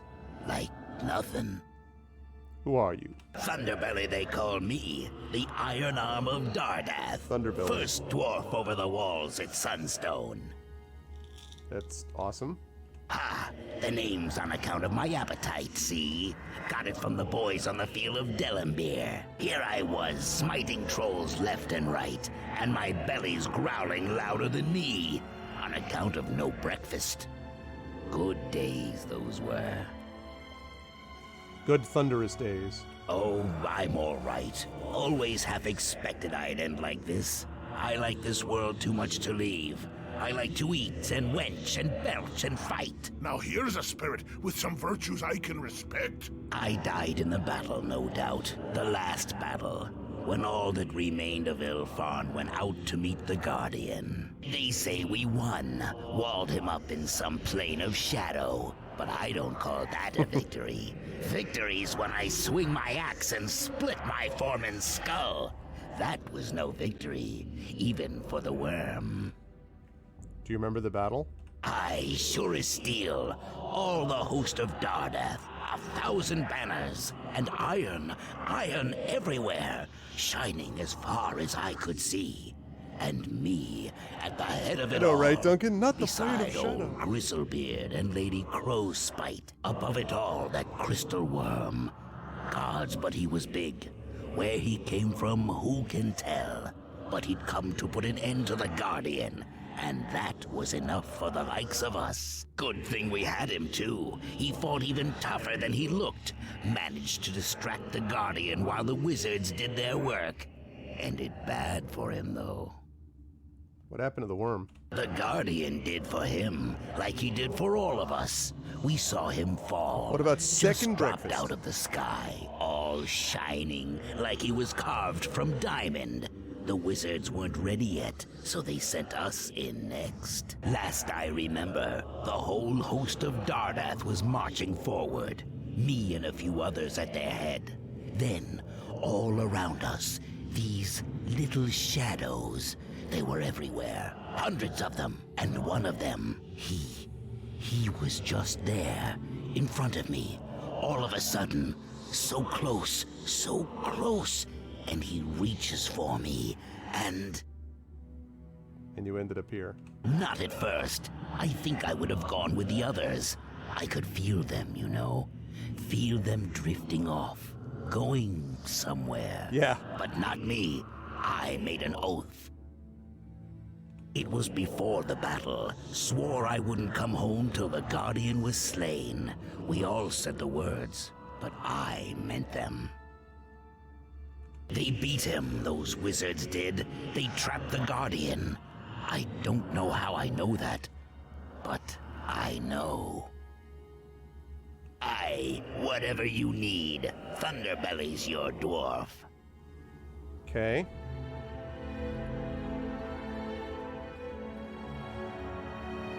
All right, so I'm sending him off that way. Let's hope that actually works.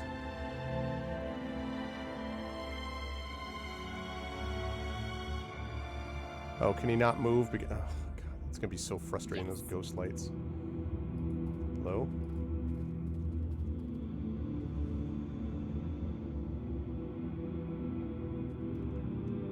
All right. Make your path mine. I cannot move while I am overburdened. Oh, relax. Browind family armor. This armor, long a staple of the Browind family, protects the user against many forms of attack. The original was most recently held by Lord Elaine and could only be worn by those of his bloodline, but copies have apparently been fashioned for use by others. The design is meant to protect against a variety of spells and effects, though different examples may vary in power depending on who created them. AC 4. Okay, AC bonus +1. Immunity from mind-affecting spells. Ooh. That would be really, really nice to keep Kelgar from getting confused. Problem is, though, I don't think it's going to be good, is Enkidu's armor. Well, actually, that's not as good as I thought it was.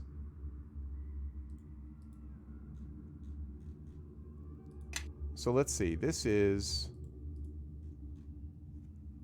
Base is AC 8. Dex bonus of 1. +1, piercing and slashing, resistance 5 each, but... Oh, crap. Well, that doesn't work. It's too low. What about... Yes. What about you? Elven Ceremonial, +1, and you have Spell Focus, none of which matters.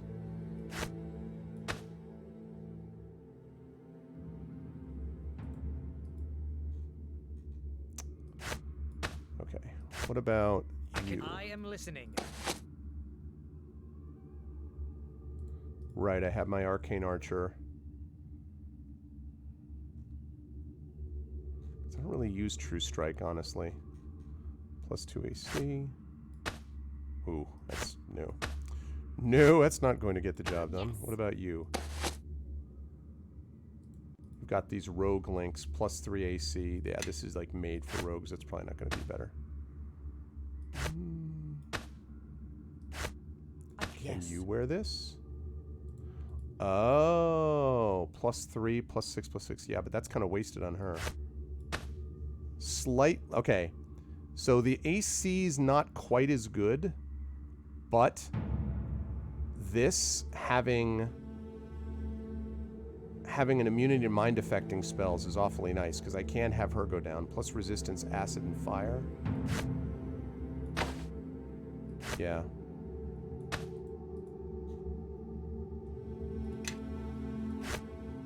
Yes. She can't use that. Yes. Yes. Okay, good. That works. I am listening. You're gonna go untrap him. No, so the idea is that this guy, the Guardian, originally was a man who sacrificed his own identity so that he could become someone to defend Ilfarn. And he did that, and he was successful and incredibly powerful.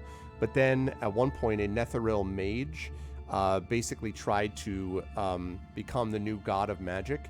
So he killed the goddess of magic. Now, she was reborn moments later because you can't really kill a god. But in the process of doing, and he was defeated, but in the process of doing that, when she died, magic disappeared for a couple of moments. And that was enough for all of Netheril's magic to fail, and the Netheril cities collapsed and the Netheril Empire was overthrown. But it also meant that the Guardian was cut off from his magic. And so the Guardian turned to anything he could, because his charge was, I have to protect, the Shadow. I have to protect Ilfarn no matter what. So he turned to the Shadow Weave, and he turned to the Shadow, which meant he got his power back, but at the cost of basically his goodness. So now he's just evil. So basically they made him into RoboCop. That's basically what this is this is basically RoboCop. All right, so I've got, I think, does it keep track how many statues? I don't know how many I wish it would tell me, like, okay, you did this, you did this.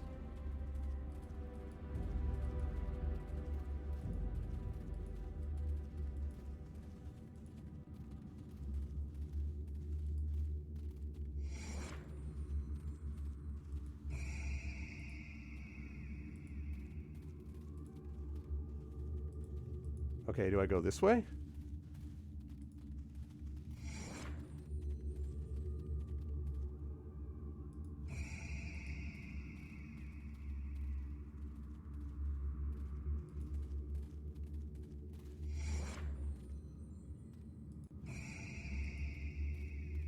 I have no idea whether I must always be a Lich King. Oh, this is so confusing. I don't know how to tell if the ghost light is on or not.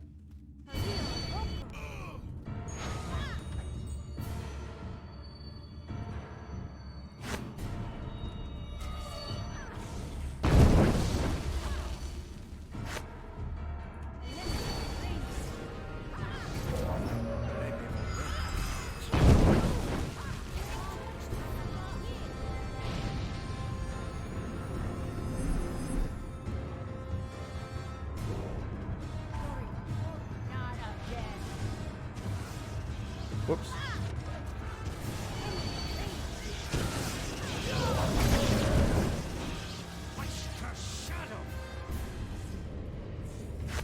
Hail of arrows. Infuse and destroy.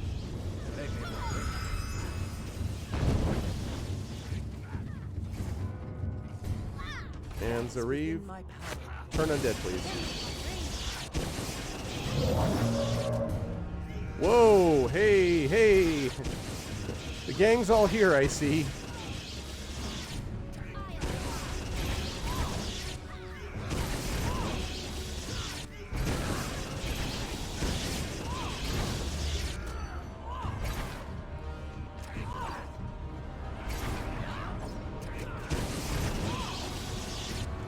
Okay, first of all, destroy that thing. Okay, good. Oh, geez. Kelgar.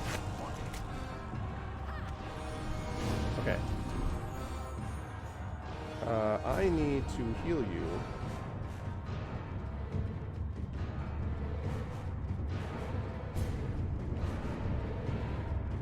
I thought I had... Do I not? I thought I rested and I got my spells back.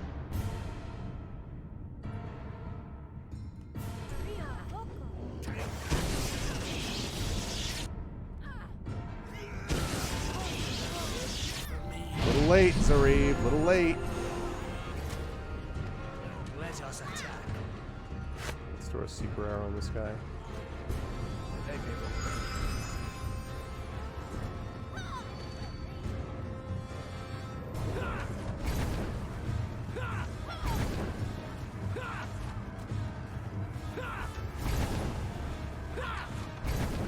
Come on.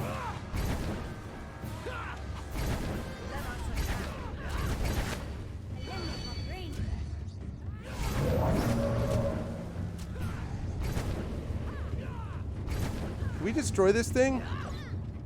What happened to being near death? Forgive me, but I am finished.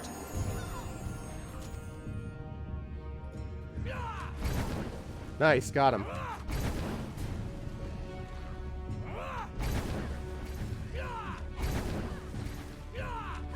Alright, let's go.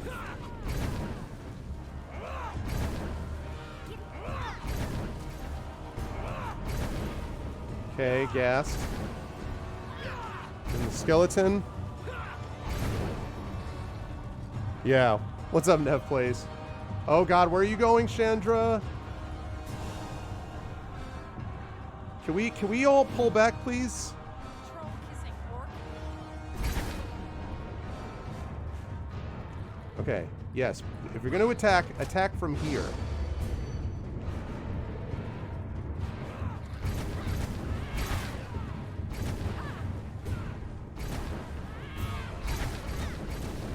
Okay, pull back. Pull back. Everybody get back. Everybody get back here.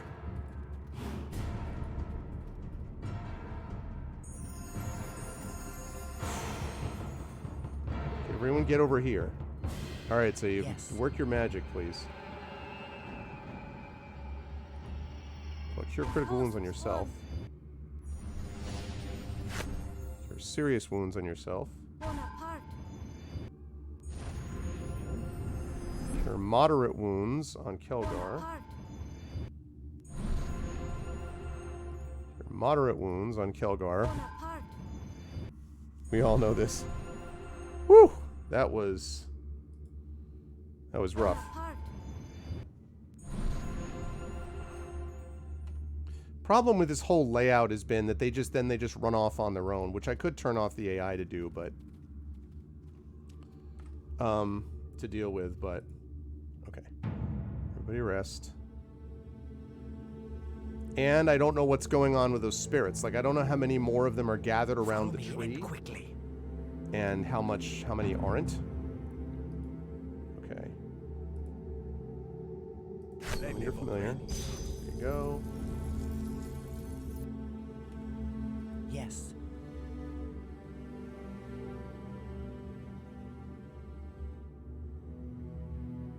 Okay. Bless. Actually, wait. Summon creature 2. Bonaparte. Bless. Doric Horus.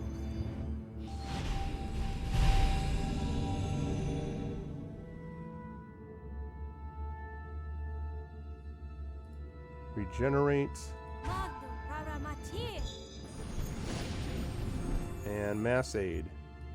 Doric Horus. Okay. Oh, wait. And then Yes. he needs to do Aurora Chain, Shining Shield. Again, I forgot the cleansing melter. I'll try not to do that this time. Alright. And now I'm pretty well set, I think. I think I'm just going to run through. I'll loot all this stuff when I go back through these halls, but I'm not going to do that right now. I'm going to make sure that I wipe out whoever's here first. Ooh, pretty. Look at that, chat. Ouch.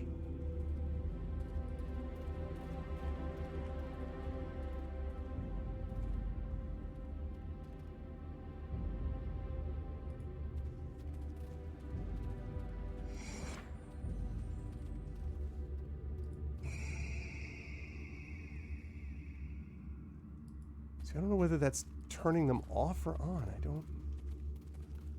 don't get it.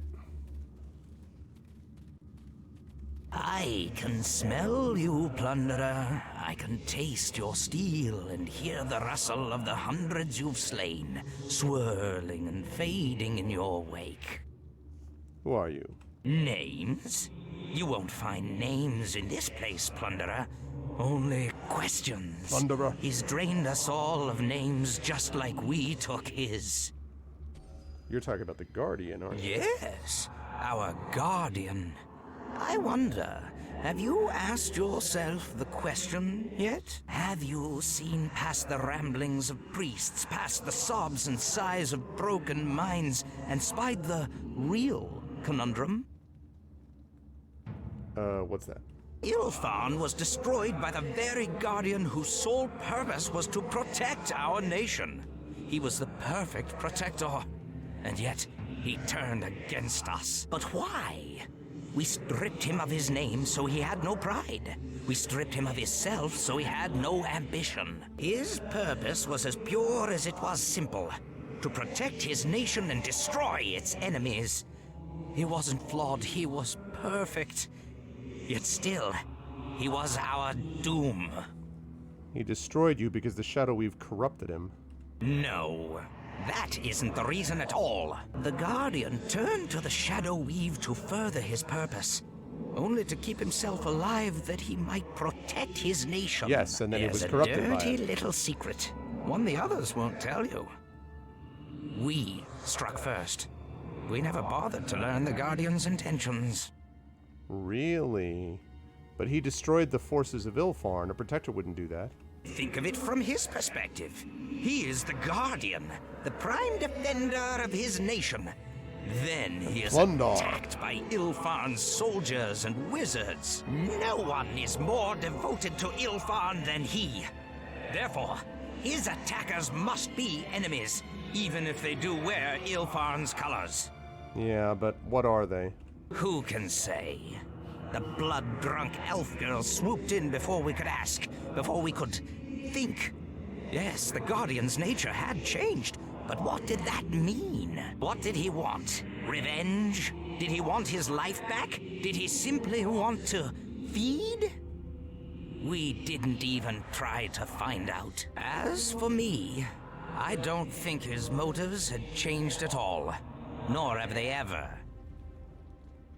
Yeah, but then he can have misinterpreted. I mean, it wouldn't be the first time that someone misinterpreted something in the service of what they thought was a greater good.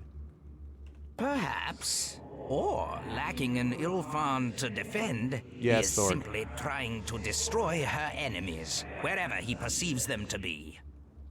It's an interesting perspective. Or perhaps it is merely the ramblings of a shattered and nameless mind. Make of it what you will. For my part, I will follow you and say no more. Okay.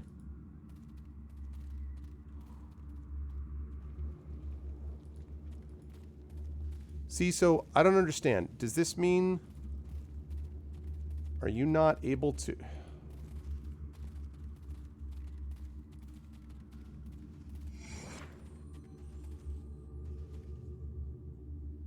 Can't you just run through that now? No, you're trying to go there? Oh my heavens. I also don't know how many... I feel like I've gotten 2 elf and 2 dwarf spirits, I think. But I haven't been able to actually get any of them to... Like... I don't think they've actually gotten to where they need to go.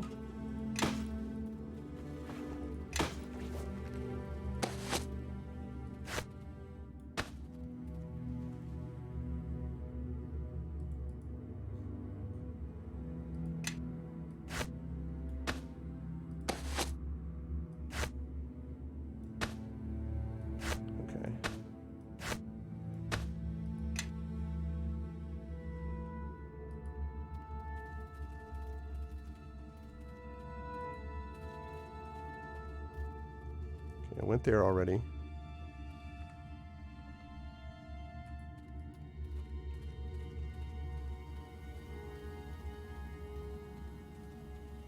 See, so...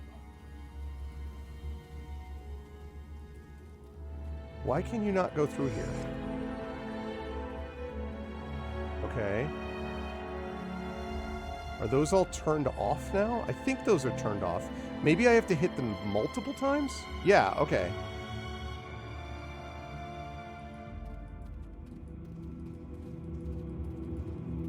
Follow the spirit. Okay. So maybe, yeah, maybe I have to hit them multiple times to turn them off.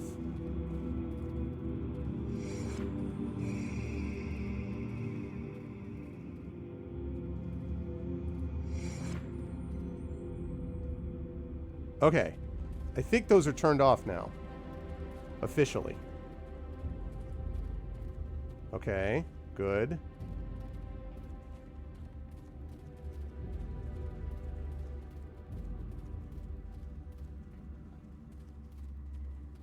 Okay, then I have to turn these off.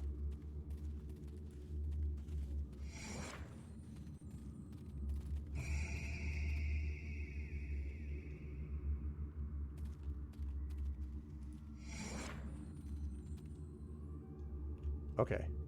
So now those are turned off, maybe? Okay.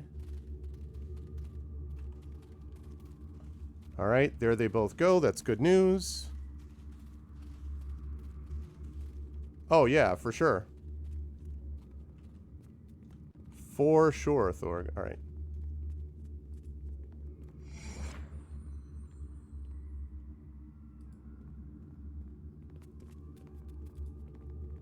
Okay.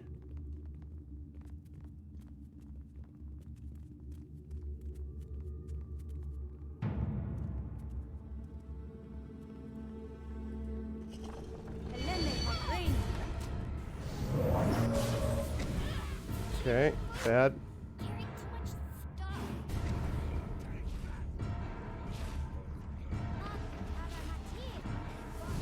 Hello? Okay.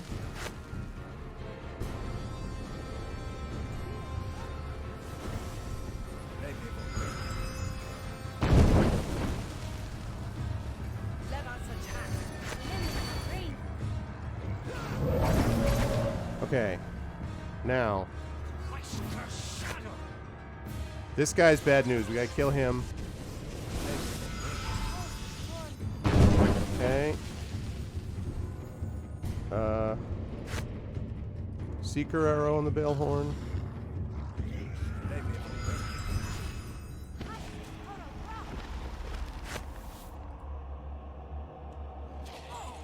Seeker arrow on the Balehorn. Please attack this guy. He's the main threat. Okay. Hail of arrows. Let's do it. Hazel the rabbit is like, I'm doing it. Can we attack this guy, please?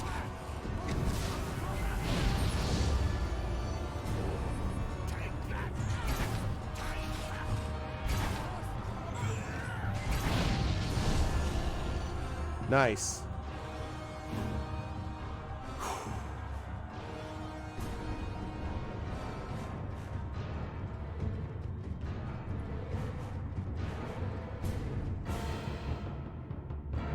Kelgar is level drained. Okay, that's bad.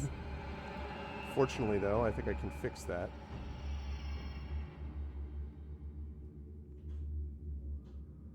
At least I think I can.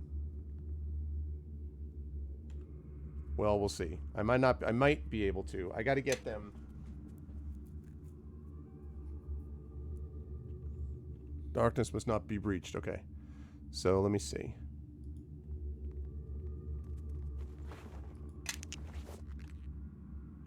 That might be a problem. I may have broken a few things. I cannot move while I am overburdened. Oh, relax. All right. Those go to you.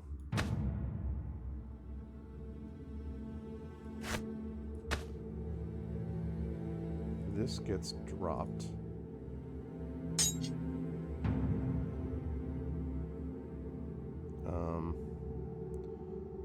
Ring of Improved Evasion.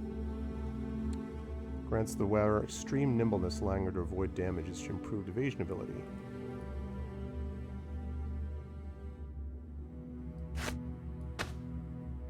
It's going to be useful for that reason. Cause fear. Put that up to you. Drop. Put it to you. Okay. So there we go. Now I got to get rid of his level drain. Okay.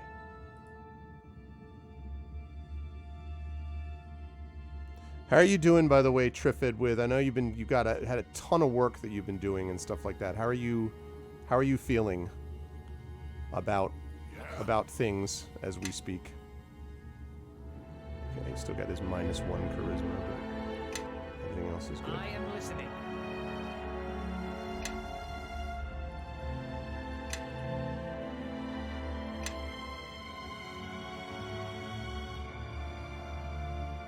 In Dragon Age, Sparkly, yeah.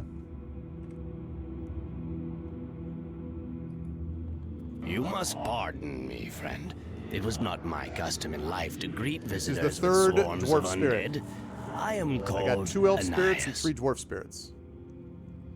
Then you're aware that you're dead? Oh yes, such is my punishment, to languish here until the gods see fit to set me free. But I suffer it gladly. My crimes saved a nation. I created the Guardian, you see? Oh. Yes, me, a silly fat dwarf. I created Why him, fat? later tried to destroy him, and I would do it all again. I make no apologies. The Guardian, the King of Shadows, all this is your fault? Indeed, the fault is mine. If it makes you feel any better, I have been trapped in this foul undeath for more centuries than I dare to count, and I will likely remain here for many more. It's not a pleasant fate, but I would gladly endure my torments 100-fold before I took back the decisions I made. What of the man who became the Guardian? A great man, a patriot. Can you imagine such a sacrifice? He didn't simply give up his life. He offered up his very self for his people. You must regret the consequences of your actions. The consequences? Thousands of innocent people protected from the wrath of Netheril, an enclave of culture and tolerance preserved against a canvas of hate and war. No, I do not regret the consequences. The Guardian saved my people. And doomed thousands more. A man can act for good purpose or for ill, but he cannot predict every consequence. Walk down one street instead of another, and you might doom someone to die.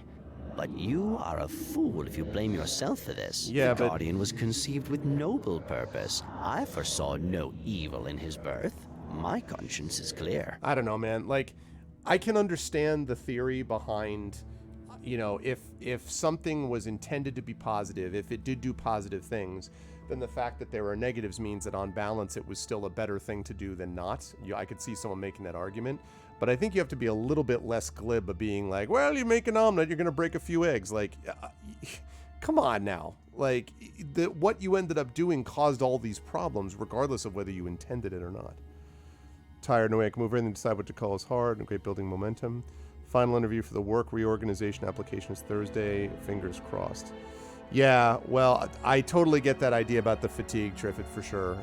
Having been through the moving process just recently, as you know, and having to move the whole clan, right, the whole crew. Yeah, I totally get that. But all I will say, as the Stoics say, is this too shall pass, right? Soon, you know, eventually you will be past that stage. And as far as the interviews, the sort of reorganization, reapplication, yeah, my fingers crossed, absolutely. I hope that when you get the chance to do this too, that you're not just staying with them, but you're staying with them in a way that you'll feel even better about, you know, where like the workload isn't as great maybe and all that stuff. Like, I hope positives come at the end of it. So yeah, so good luck, Triffid. You say you tried to destroy the Guardian? After his corruption, yes. We tried twice to destroy him. Well, I'm told they tried again afterward, but By then, I was dead. First, we sent the Silken Sisters against him. Silly and foolish, those elf girls, but brave too. I warned them not to strike the Guardian. I counseled our leaders to withdraw, to pull all our folk from the Heartland, and to regroup, to make a plan. The sisters were destroyed. Right, Echo. Then our leaders turned to me, and I devised the ritual, the very ritual of purification which you seek to complete. Yeah, and Echo, that's really true. You know, having the opportunity to kind of set up shop in a new place just gives you a chance to kind of reset. That's definitely how I felt about this move. But you failed to slay the Guardian. We failed. The ritual functioned as expected, but there was dissent amongst us. Some of the wizards, old friends of his, refused to strike. They tried to reason with the Guardian instead. As friends, and arrogant ones at that, they believed that their counsel could change him where the power of Ilfarn could not. How could they expect not to? He had been their friend. Surely he would remember them, listen to them. RoboCop. Their minds understood the power of the ritual, but their hearts did RoboCop. not. So what happened? Nothing more than could be expected. The Guardian was no longer a man, no matter what his friends believed. We were divided, and the Guardian slew us, drained our lives, everyone. And with us perished the might of Ilfarn. Yeah, Echo, sure. I need your help. Aha, then you seek to combat the Guardian. Of course I will help you. Lead on, and I will follow. I'm glad that none of the spirits have been like, no, I'm not doing that. You know? Nope, sorry. Not doing it.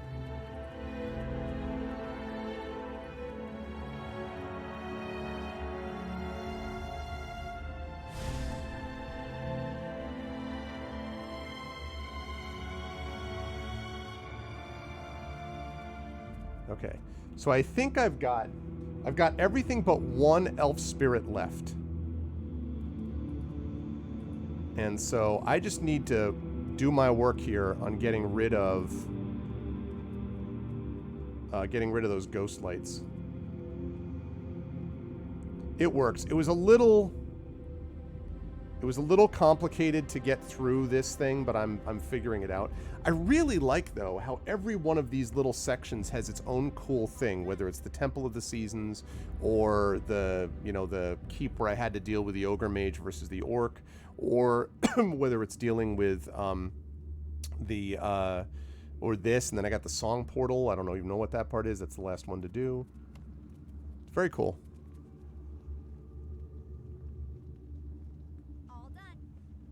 Well, right, but in terms of, is there anyone left behind the robotic quality of him, right? You know what I mean? Like, that's the thing. They're like, oh, surely he'll remember us.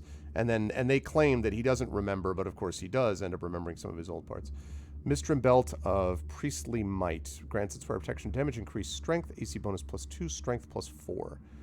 Can't use it. Only usable by good. Oh, and you are... lawful neutral, yeah. Yes.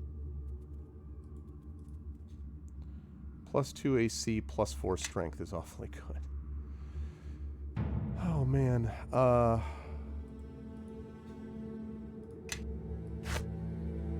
Yes.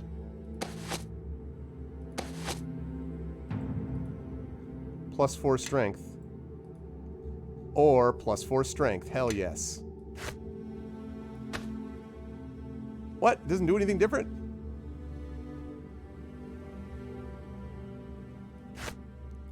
Well, heck with that then. Yes. You're not good, are you? Oh yeah, you are good.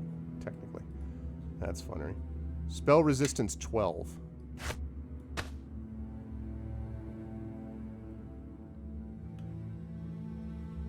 Suddenly she has a 16 strength. Ooh, does that mean she'd stop yelling about being encumbered? Okay, that's possible. I may use that. Let me jump up to him first. Yes. Hill Giant strength. +3. But what if I told you? I cannot carry this weight and still move. What? What? I can cannot carry this weight and still move. I cannot carry this weight and still move.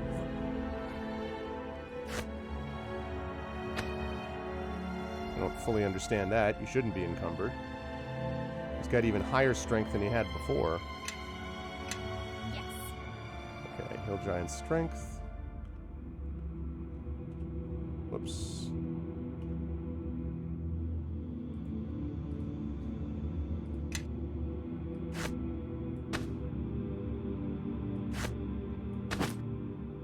Yes.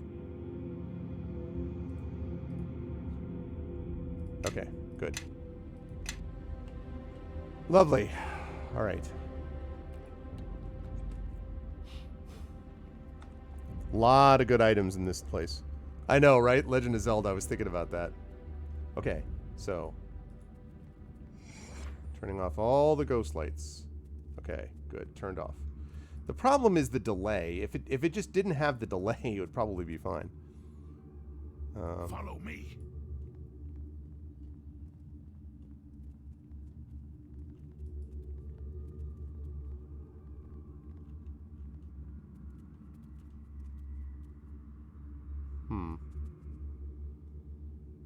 Nothing very interesting in there.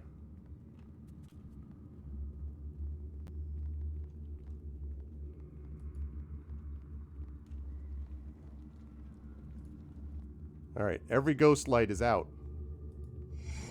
I mean, I'm turning every ghost light out. Okay, good.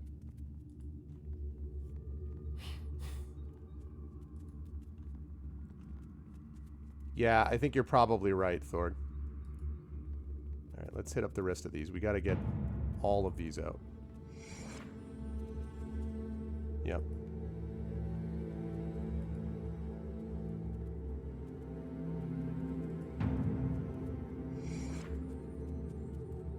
Okay. And then I can find every spirit and tell them to...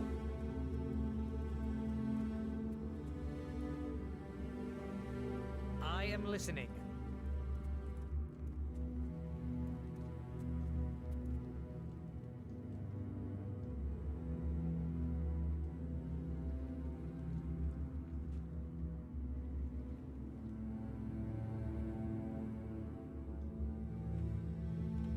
Okay, I don't know what the benefit of that was, but whatever. Yeah? Time to put these Okay. weapons to some use. All right.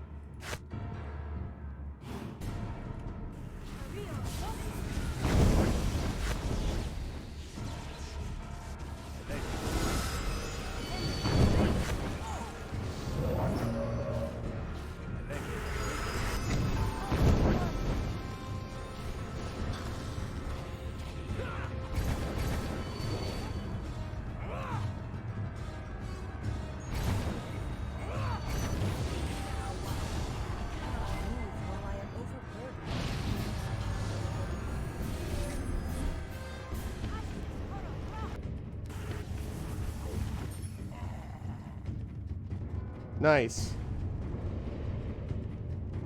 Zayev casting control undead. Lovely. All right.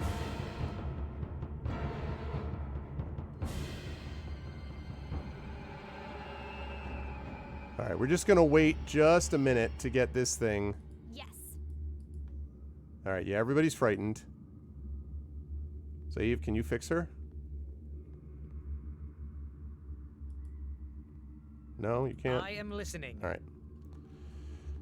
So, as soon as you're all covered and clear, that would be lovely if you could just, Yes.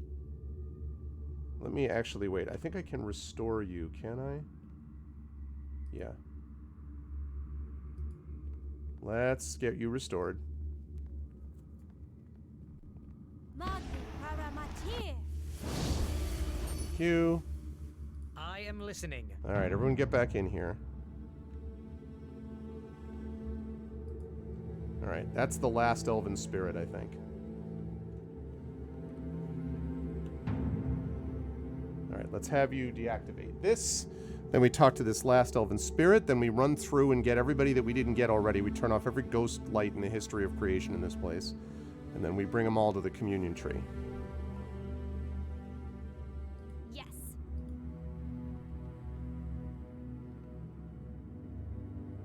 Yes.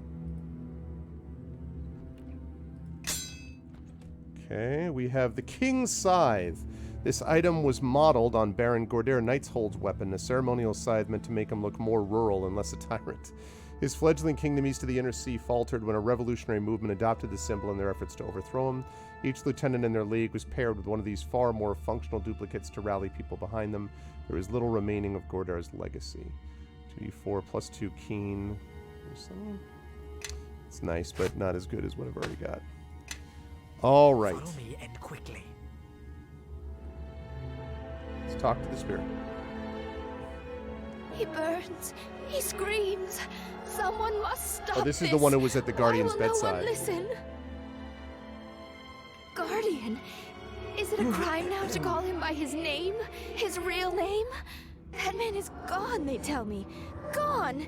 If he is gone, then who lays in the temple, writhing in agony and calling upon the gods for release? For 10 days have I sat vigil with the Guardian, as they call him now. His pain has only worsened, when Anais promised it would ease.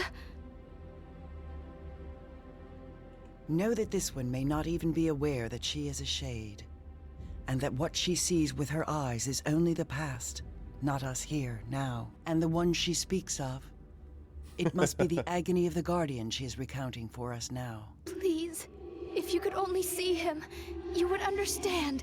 He's only a man, and they seek to make him some immortal guardian, to join him with the weave. The weave fills him. It boils in his every vein, day and night, 10 day after 10 day. Is it not enough that he must sacrifice his very self? End this, now! If enough of us come together, demand that Aeneas release him from the ritual, end his pain. It isn't too late. It can't be.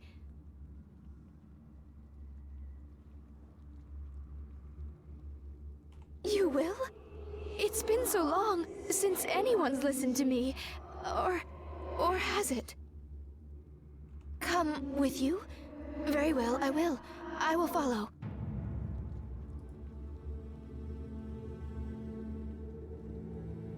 Okay.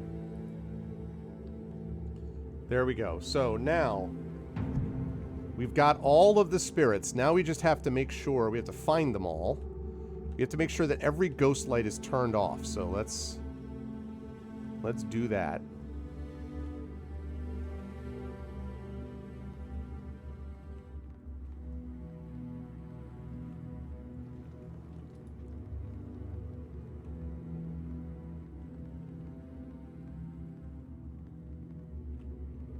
Okay, we have 4 spirits collected there. You all wait there, because I need to find out how to get the rest of this stuff cleared off.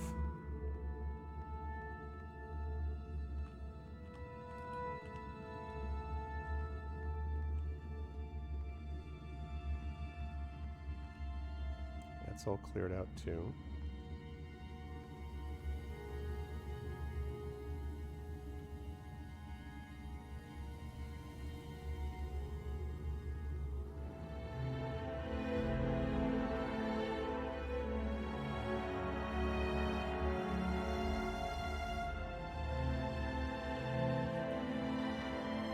Alright, there's the communion tree. Okay, so we did that. Alright, sounds good. Sleep well, Ditch Inferno. Always a pleasure. Okay, now that I got that done, now it should be easier. Just need to turn all the damn lights off. Like that one, for instance. Alright.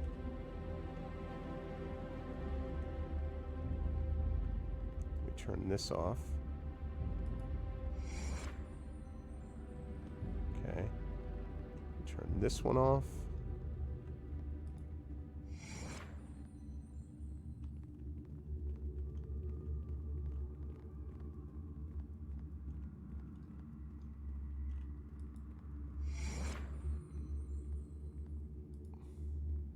Okay.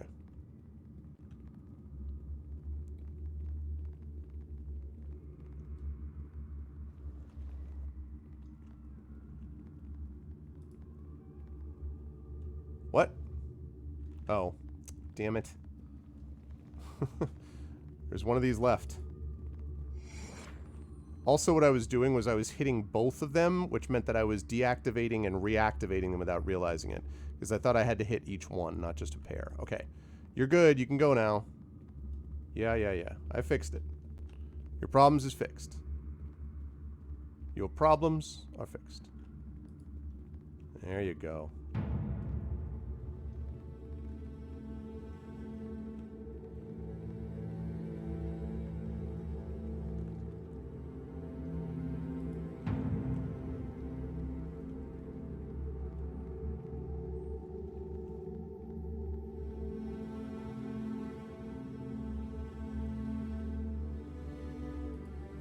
What? Shoot. Wait, I'll come back to you. I'll come back to you.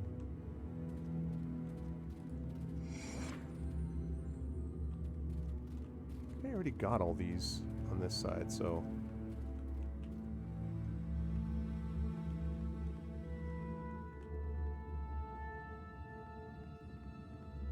Alright, there's the spirit.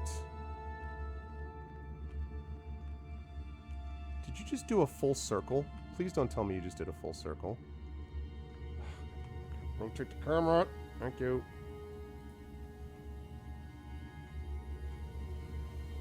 I think she just did a full circle. Which I will admit is a little frustrating.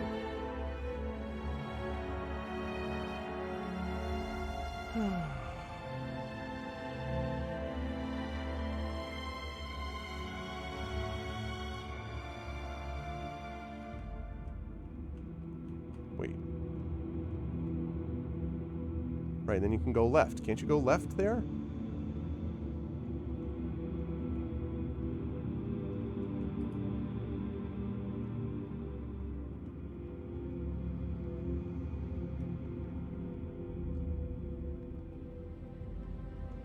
What?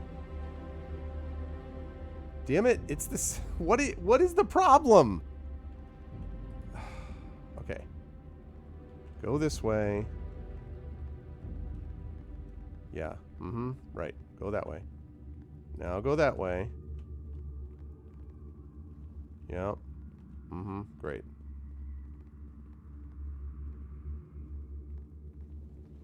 Okay. Now. Turn that on. Now turn it off.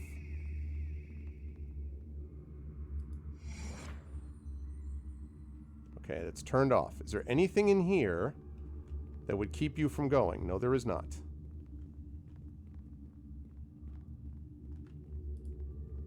Why are you going that way? I don't... What's up, Critchwitch? What the freaking heck? Maybe I didn't turn off every ghost light?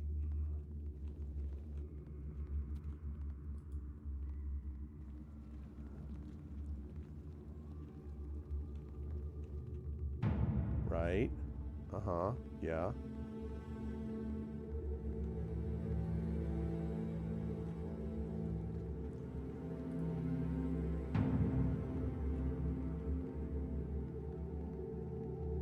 Okay.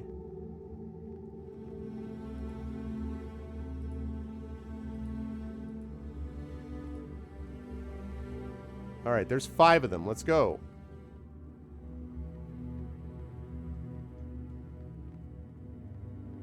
Let's make sure you can go this way. Yes, you can. 1, 2, 3, 4, 5.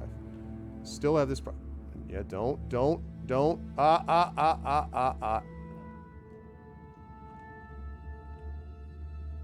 Please keep going. Okay, this is going the right way. This is going the right way. That's good. Okay, go straight. Don't go up that way. Wait, why are you going that way? Don't... Wait. Don't go that way. What are you doing? Oh! What are you doing? This is an annoying mechanic. Like, why do you need the ghost lights? Everything else is fixed. You're going here. All the ghost lights are off. What the frick? What? Okay, so iShield, can you help me out? What am I doing? What do I need to do? Because I freed all the spirits. I've turned off every ghost light in the place. What am I doing wrong? This is dumb. Like, they already had, with the spirits and solving all of them, like, we already did it all. So, what am I doing wrong?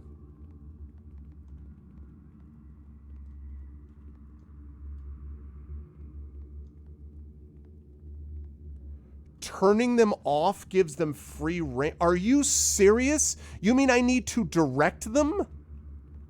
Oh, come on. That is the stupidest... Okay. Oh, that is so dumb. That is so dumb. Why would you do this puzzle this way? That's so dumb. Ugh.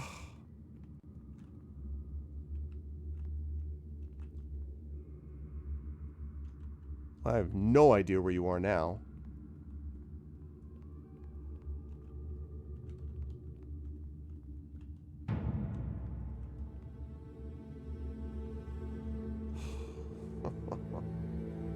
Wish I could just spawn in a bunch of spirits and solve the problem that way. It's so stupid.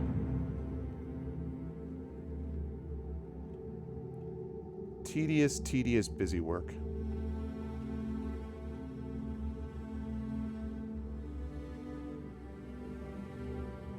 Has the lesser UL? What do you mean UL? Oh, UI? No. If by lesser you mean superior. I love Neverwinter Nights too, but Celeste's UI is great. I don't know what your thought process is and why you think it isn't, but it is great. It's actually one of the ones that a lot of YouTube like videos have been talking about. All right, so I've got you here, right? So, okay, so what?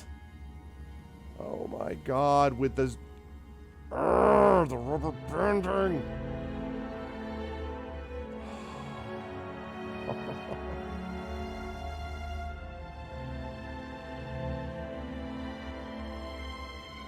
That is my only objection to Neverwinter Nights 2 so far, has been that the movement is just hot garbage. Like, the pathing has always been a problem. Now I have no idea where I was. Okay. You're there, right? Okay. So I need to get you... Okay, so I don't want you going this way, or do I want you going this way? No, I do want you going this way. Okay, good. You go this way. Yeah. Okay. I want you to go this way. So far, so good. I don't want you going down. All right, now, first of all... All right. And I don't want you going down this way.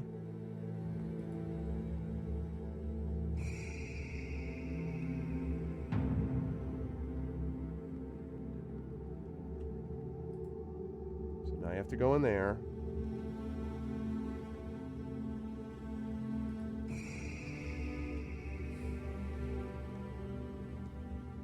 This is so colossally dumb. Alright, I really, really hope. Alright, let's just make sure. Right, so you go there, so you can't go there. Means there's only one way you can go. Good. Brilliant.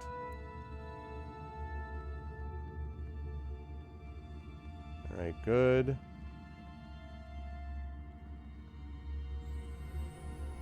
Alright. That's one of them in place. Now the other ones are all clustered together at least. So that's good. So I just have to find them.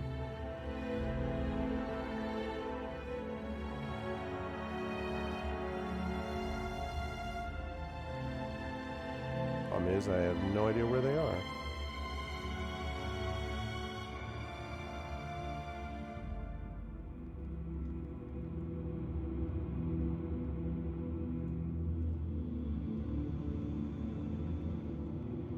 Aha! Okay. Quick save so we don't rubber band again. Okay, now. So I want you to go...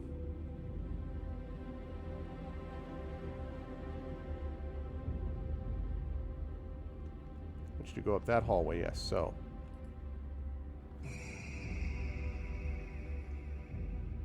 Which means now...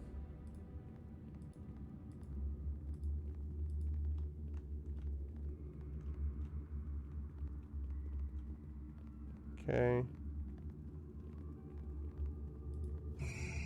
Okay, I want you to go back there.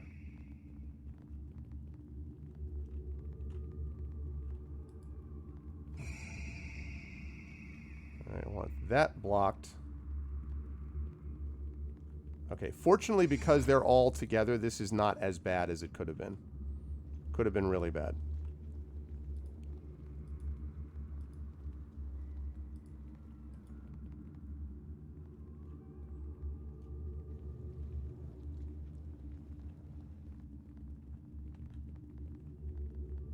Okay. Now we go back here.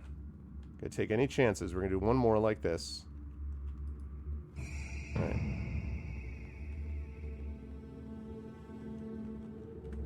Okay, that actually wasn't that bad once I figured... Once I heard that. If you had not done that, I would have probably taken me another 10 minutes before I figured out that I had to direct them. So thank you. Hi, Shield. Alright. Here we go.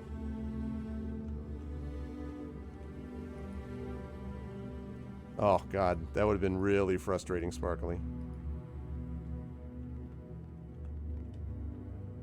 Alright.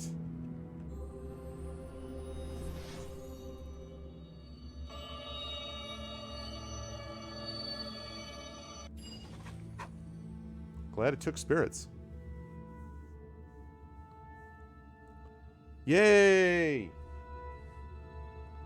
Success. And all the spirits are destroyed. In ancient times, the Guardian was created to protect Ilfarn. If the time has come to dismantle our great instrument, you will be an agent of its destruction. Take this blessing. You will be our of destruction communion. through salvation. May its soothing light comfort you on your travels.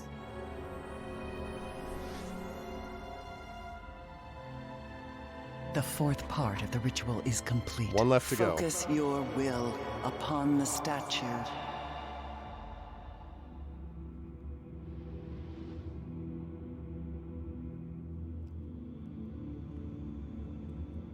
Know that though the King of Shadows may wound you countless times, you have the power to undo the damage he does to you. Yeah. Or to others. The soothing light, which grants regeneration abilities and removes negative effects from a single character. That will be useful for sure. Okay. So...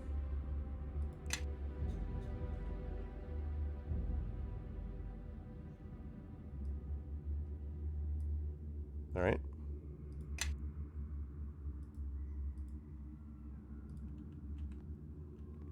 Okay. So, that's the fourth one. One left to go.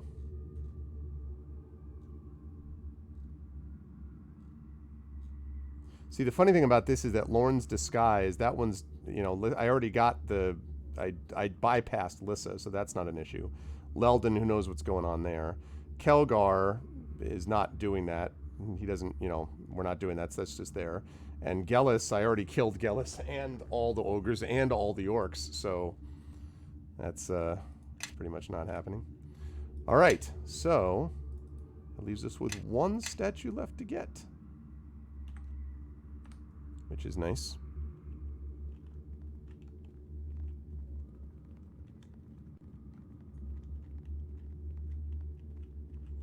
And I think I got all of the other, all of the treasures. It got a little confusing at one point, but I think I got all the treasures. So yeah.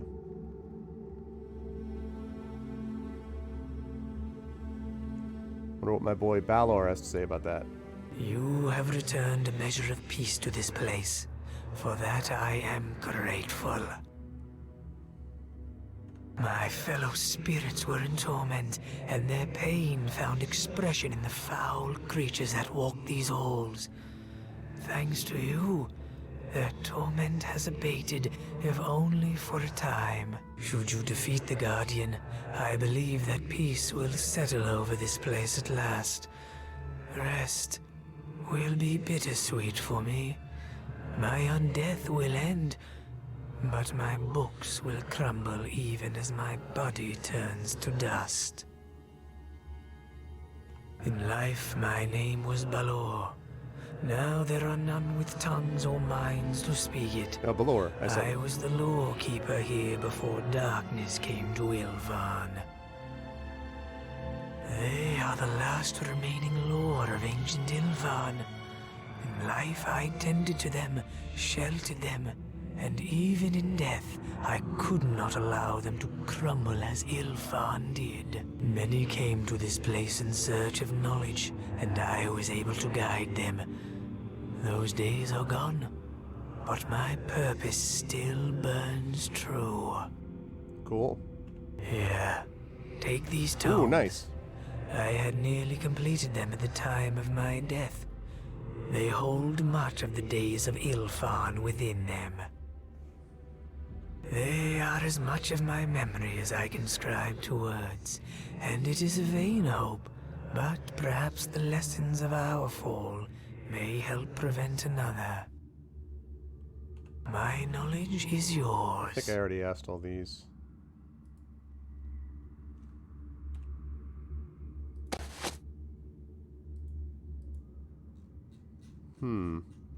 The Second Empire of Ilfarn arose following the Great Retreat, when most of the First Kingdom's citizens departed our realm for Evermeet. In those days, Almthadar was razed, the song paths were abandoned, and the art of their creation was lost. Yet a few of us remained, we moon elves who loved our lands and our homes and felt no ties to distant Evermeet.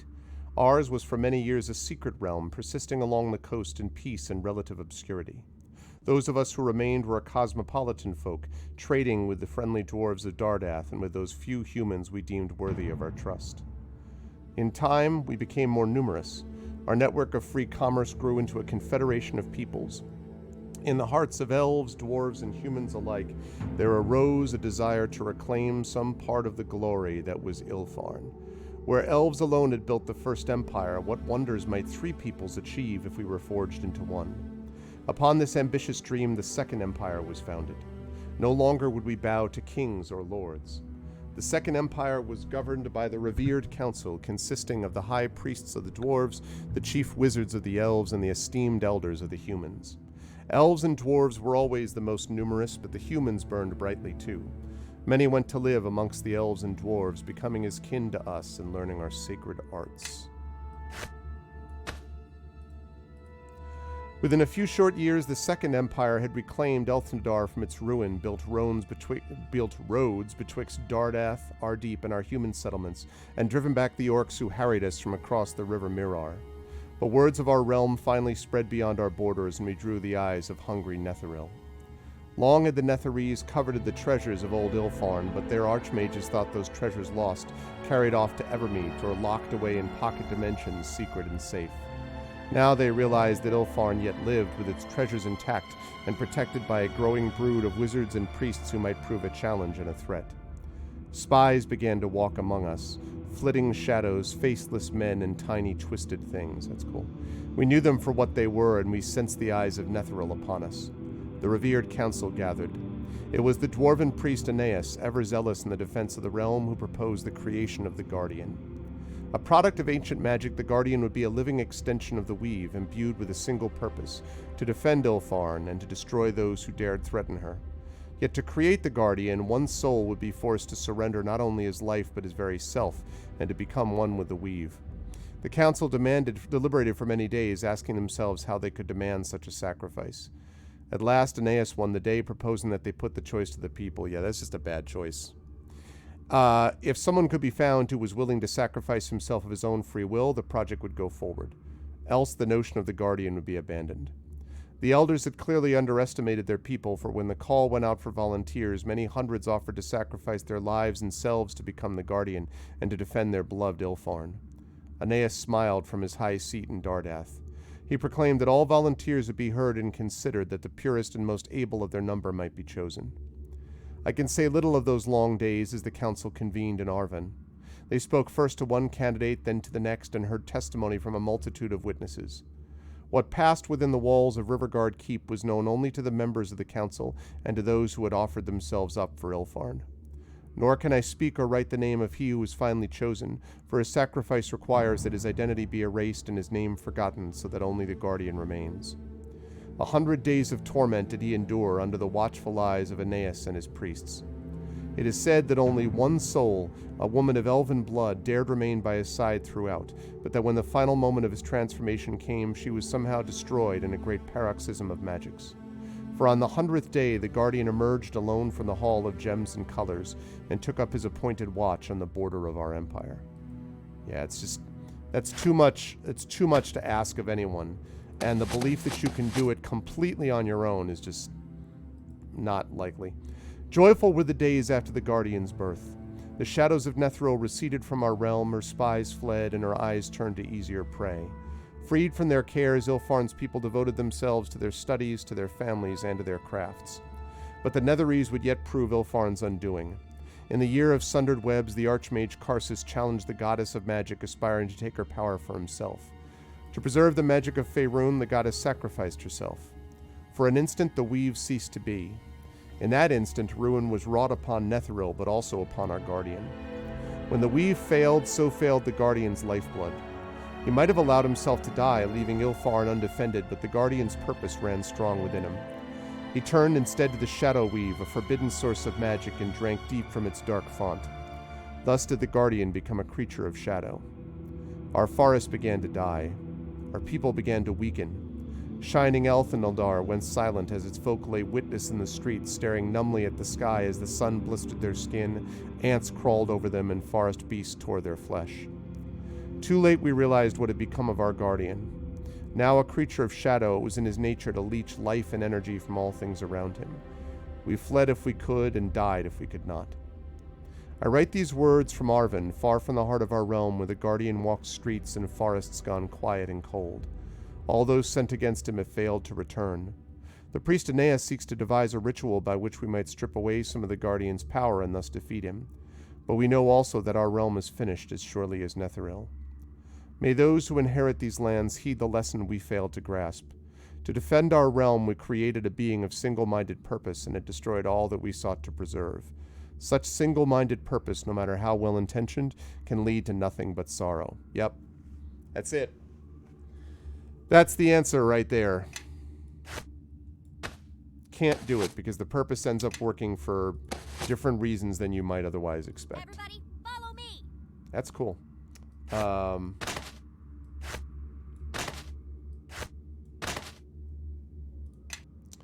It reminds me of this line that I saw in, I think it was Age of Ultron, which I watched, I guess I want to say about a month and a half ago again.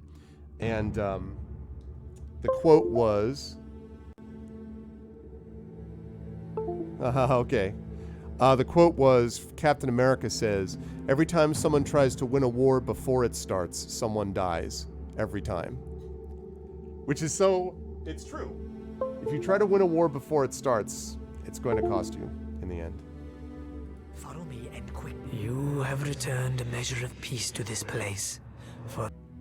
Okay.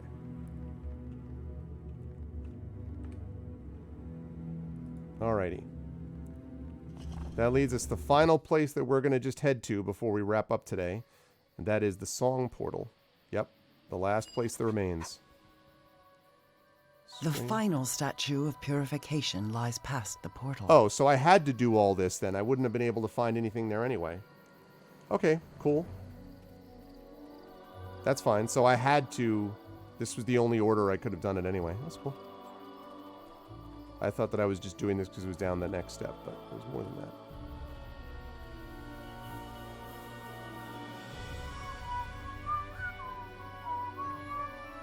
Well, yeah. But the idea is trying to prevent death like that by, like, warding off a war. And what he means by that, of course, is sort of like, you know, first strike nonsense, right? Like, I attack first so that that's the problem. You attack first and you lead to destruction. So the only answer is not to go to war at all, but as we hear, the only way to win is not to play. How about a nice game of chess? Know that this may be an Ilfarn portal.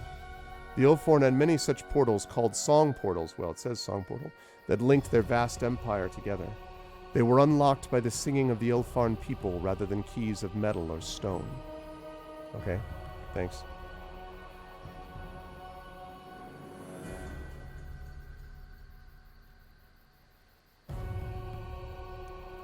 You're the chosen one.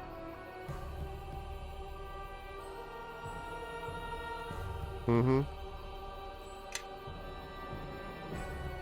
Oops, no. That's what I wanted. Alright, let's just go into the song portal.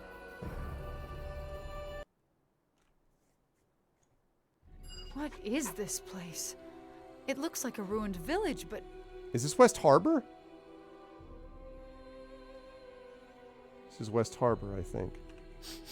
Smells like demons. Even a devil or two. This place has been hit by legions from the lower plains. Know that these are not the Ilfarn ruins we seek. Is this your birth village? This was your home? I didn't realize you were from a mare village. Must have been a tough childhood. Yeah, you know said that it. This was not our intended destination. Something is wrong. We are close to where we were meant to be. Are there any ancient Ilfarn structures near your birth village? If so, that is where we must go.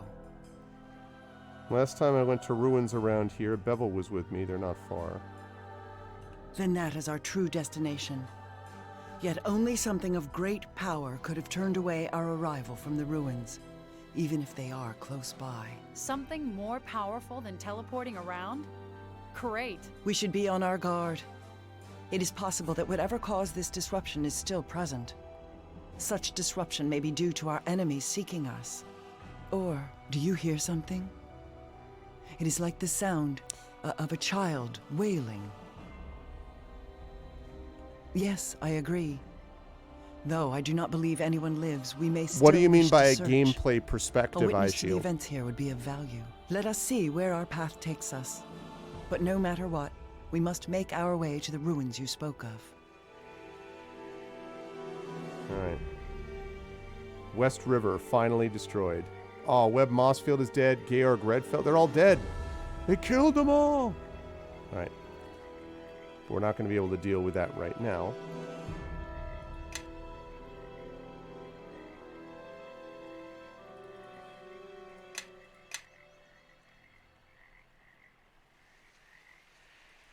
Oh, yeah? Do I get to choose? Don't tell me who it is, but do I get to choose? Oh, so you lose all their gear. Do I get to choose who it is? Oh, okay.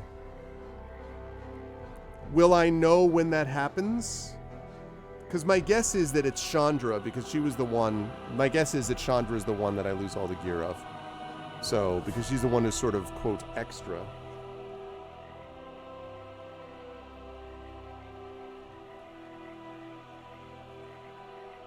This is why I try to equip for what is optimal for the character rather than what's optimal overall. But, okay. So I'm not close to, once it starts, you can't stop. Well, I mean, are we like right now? Are you saying that we're right there already, like right now, or soon?